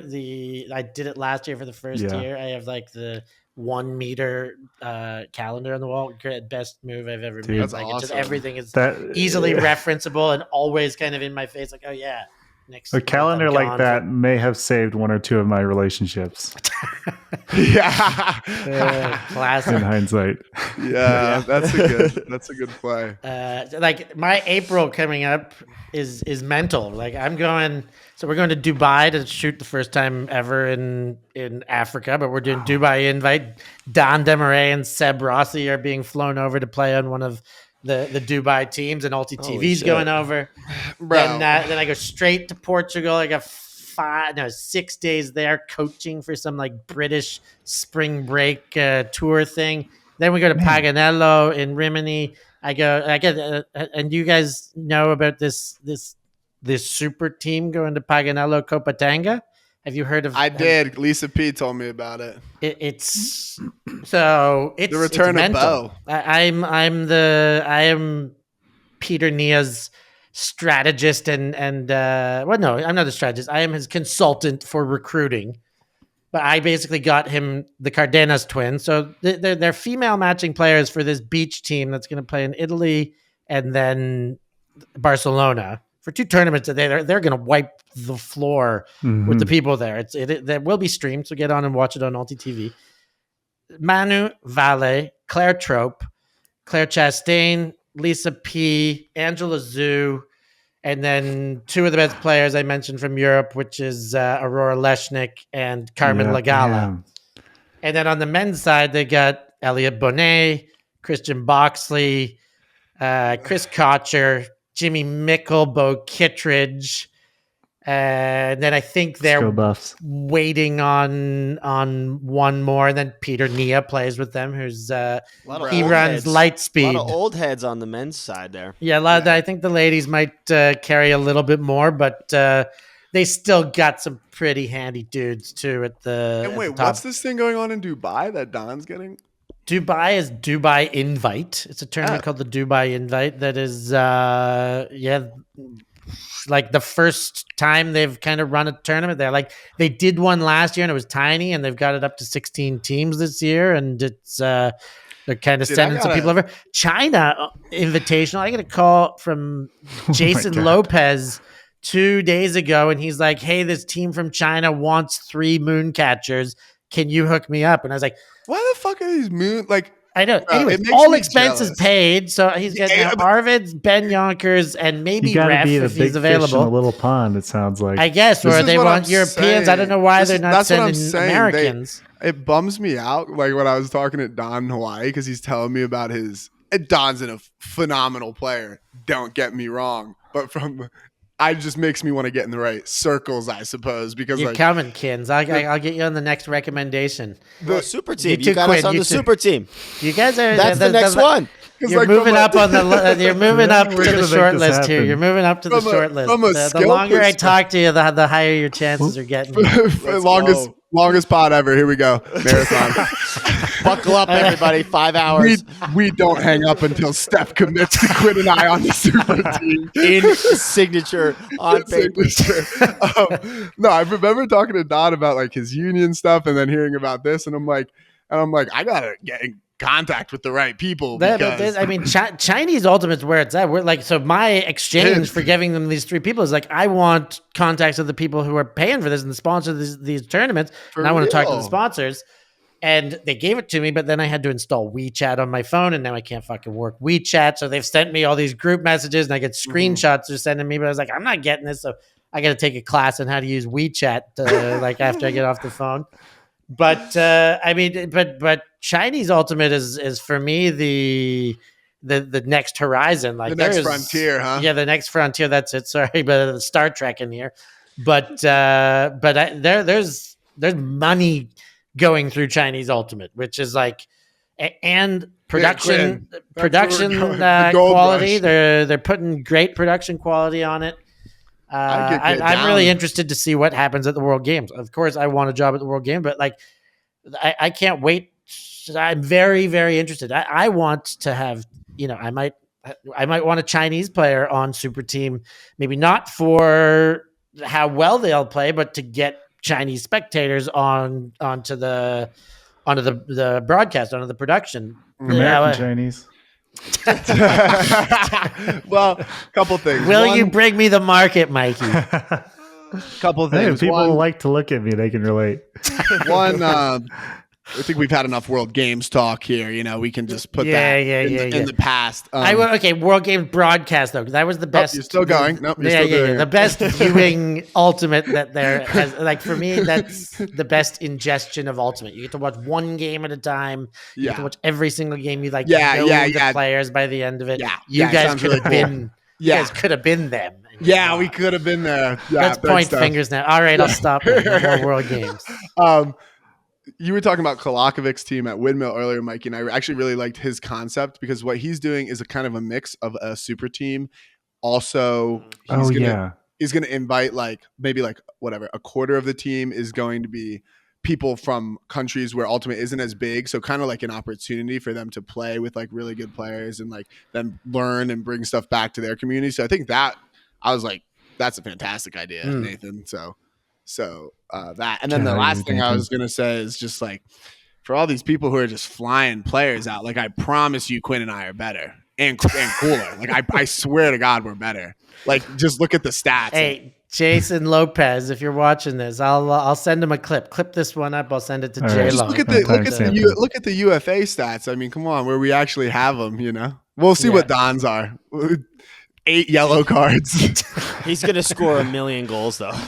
He will score a lot of goals. Yeah. He will Paul's score just a lot gonna of goals. fucking rip blades to him. He's such a menace. I've never had someone compete with me so hard for playing time. Like it was so fun because like Don is like we're just like lingerers. Like we're the lingerers out on the line where like the line is called and it's not your line, but you're like lingering to like get on because maybe someone. I'm gonna make fucking somebody around on call the me off sideline. at least. Yeah. And he's such a like big time. He wants to be involved in the moment, in the play, in the point, in the anything. Like he's just like, and I feel like it even goes with like the poaching. Like if he's not involved, he gets involved. Like he just is there. You know what I mean?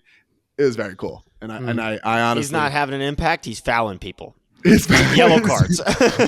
You're gonna see me one way or another. Yeah. Well, there is always a column on that stat sheet. Yeah, It's truly yeah. impressive though. Don, seeing him play in person, it was crazy. He is the real deal. I wasn't sure. Okay, so when we talk about USA versus Europe, Don, you guys now know enough.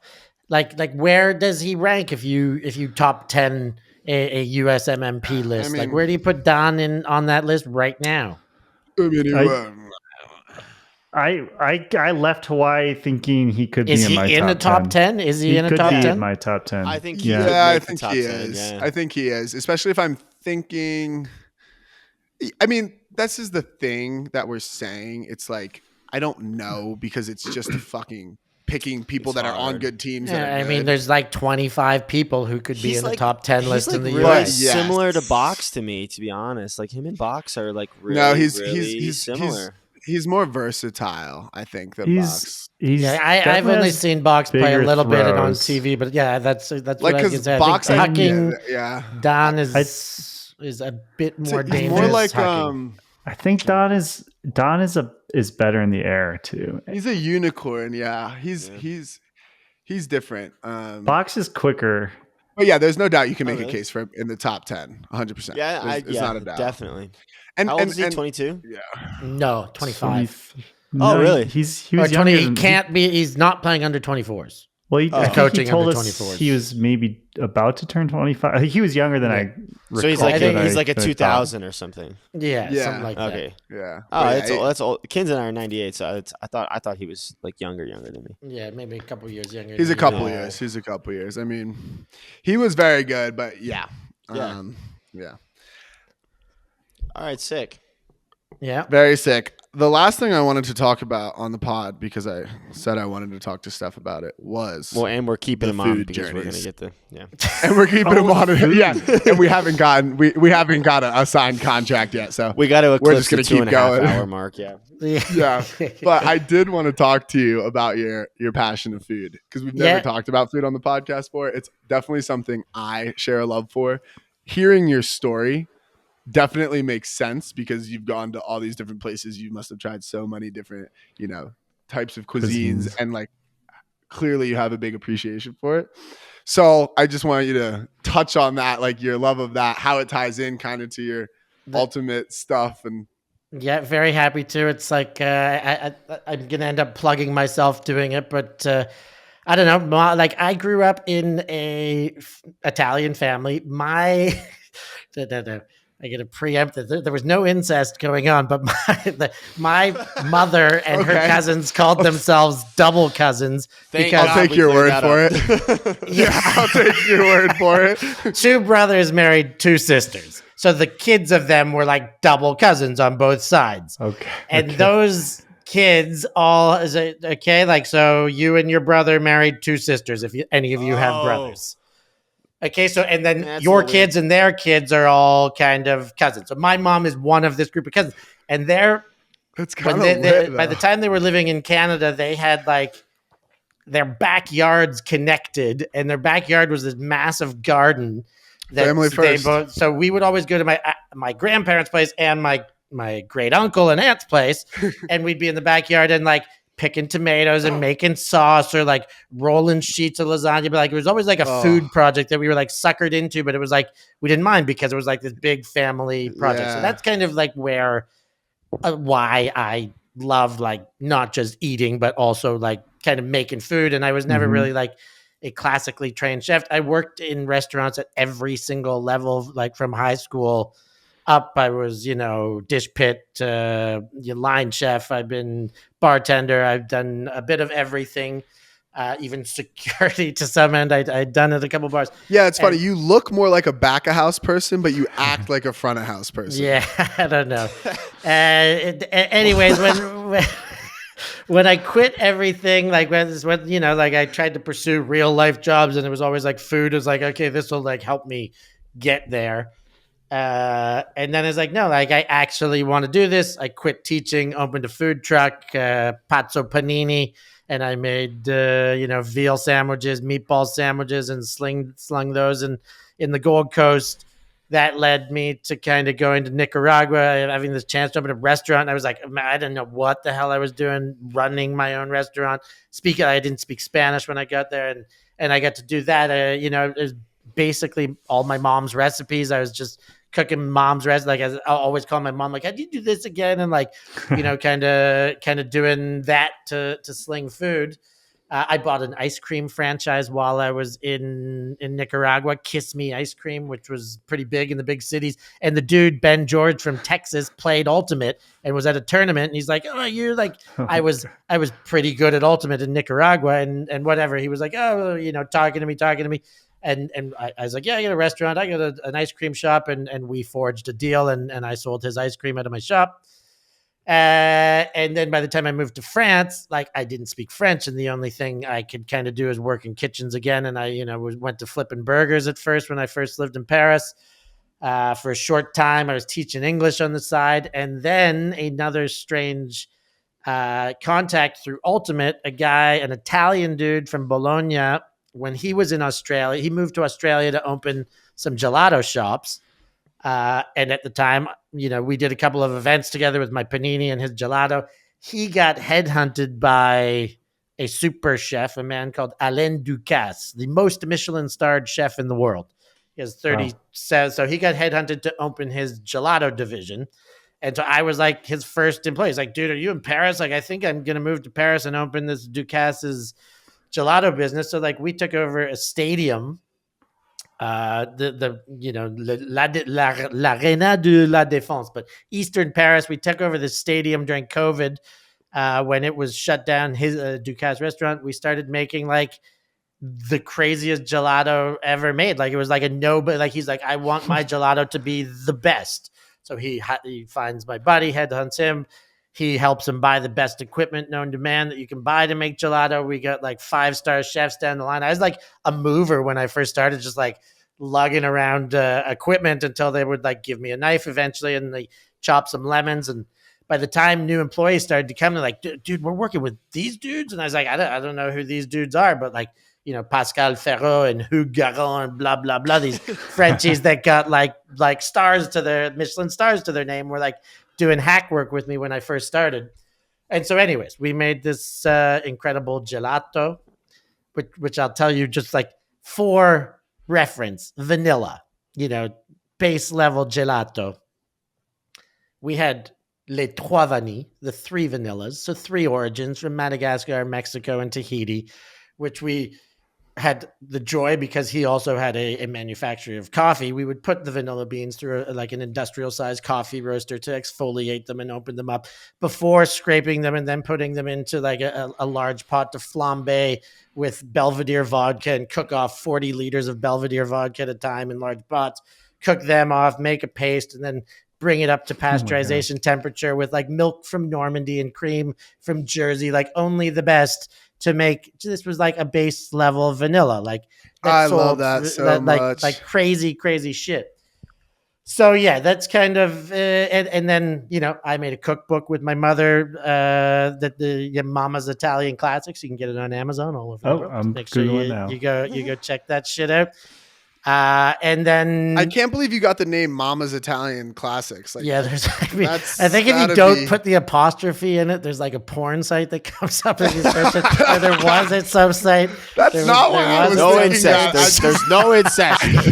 I'm just figuring that. I just figured that Mama's Italian Classics has got to be a pretty desired name because I assume thought so too. any but, Italian. it was out there. We got away with it. That was actually we had self-published it, but again through Ultimate. Mish Phillips, the Australian player, her sister Kat Phillips, but she runs Hambone Publishing with her brother. So we did like a self-publishing with them to get that book up and running. And then 2 years ago, once I decided to do Ultimate full time, I was like, all right, like I'm going to be going to like 20 European cities this year. Like I'm going to have a camera crew with me everywhere I go.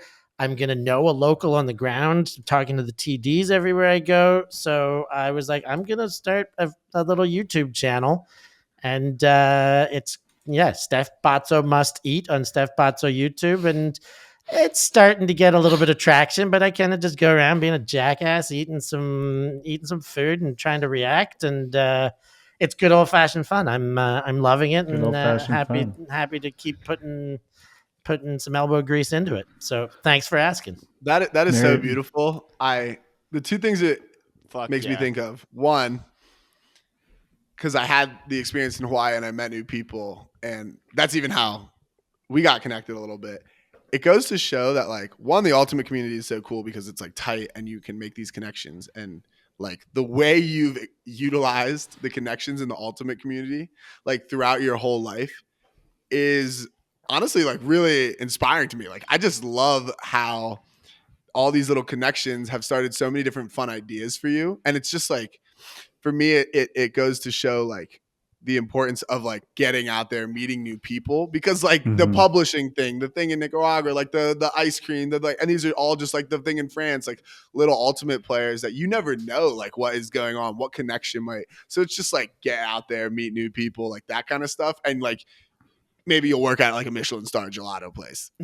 So I think if there's one theme from this pod, I think for me, that's definitely one of them, is like explore the Ultimate community, because you never know what is out there just, over the hill. And the other thing is like, God, the amount like I've always loved just like good, simple food.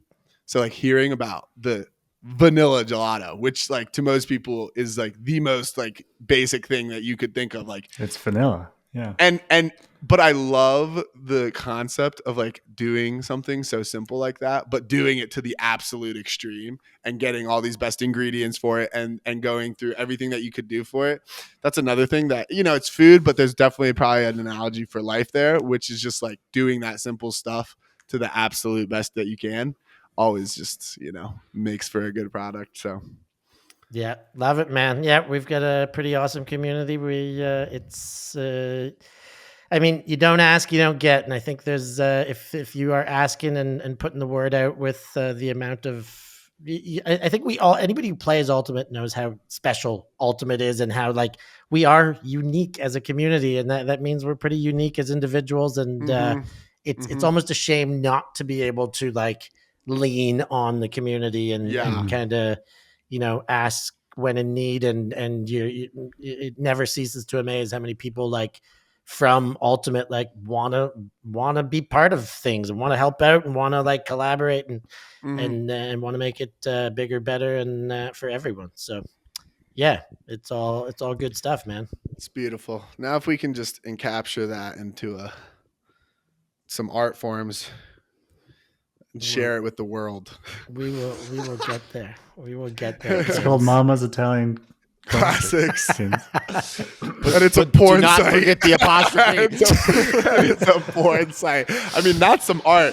You want to spread love and show the love of the Ultimate community. We make a porn site. Ultimate porn. I Cool. mean, yeah. Cool. Thanks, guys. It's been a pleasure. I'll keep you guys on high notice for my super team lists. But as I said, I think I rate you both very highly as players. So now that I know you all as gentlemen more, perfect. Your chances are even higher.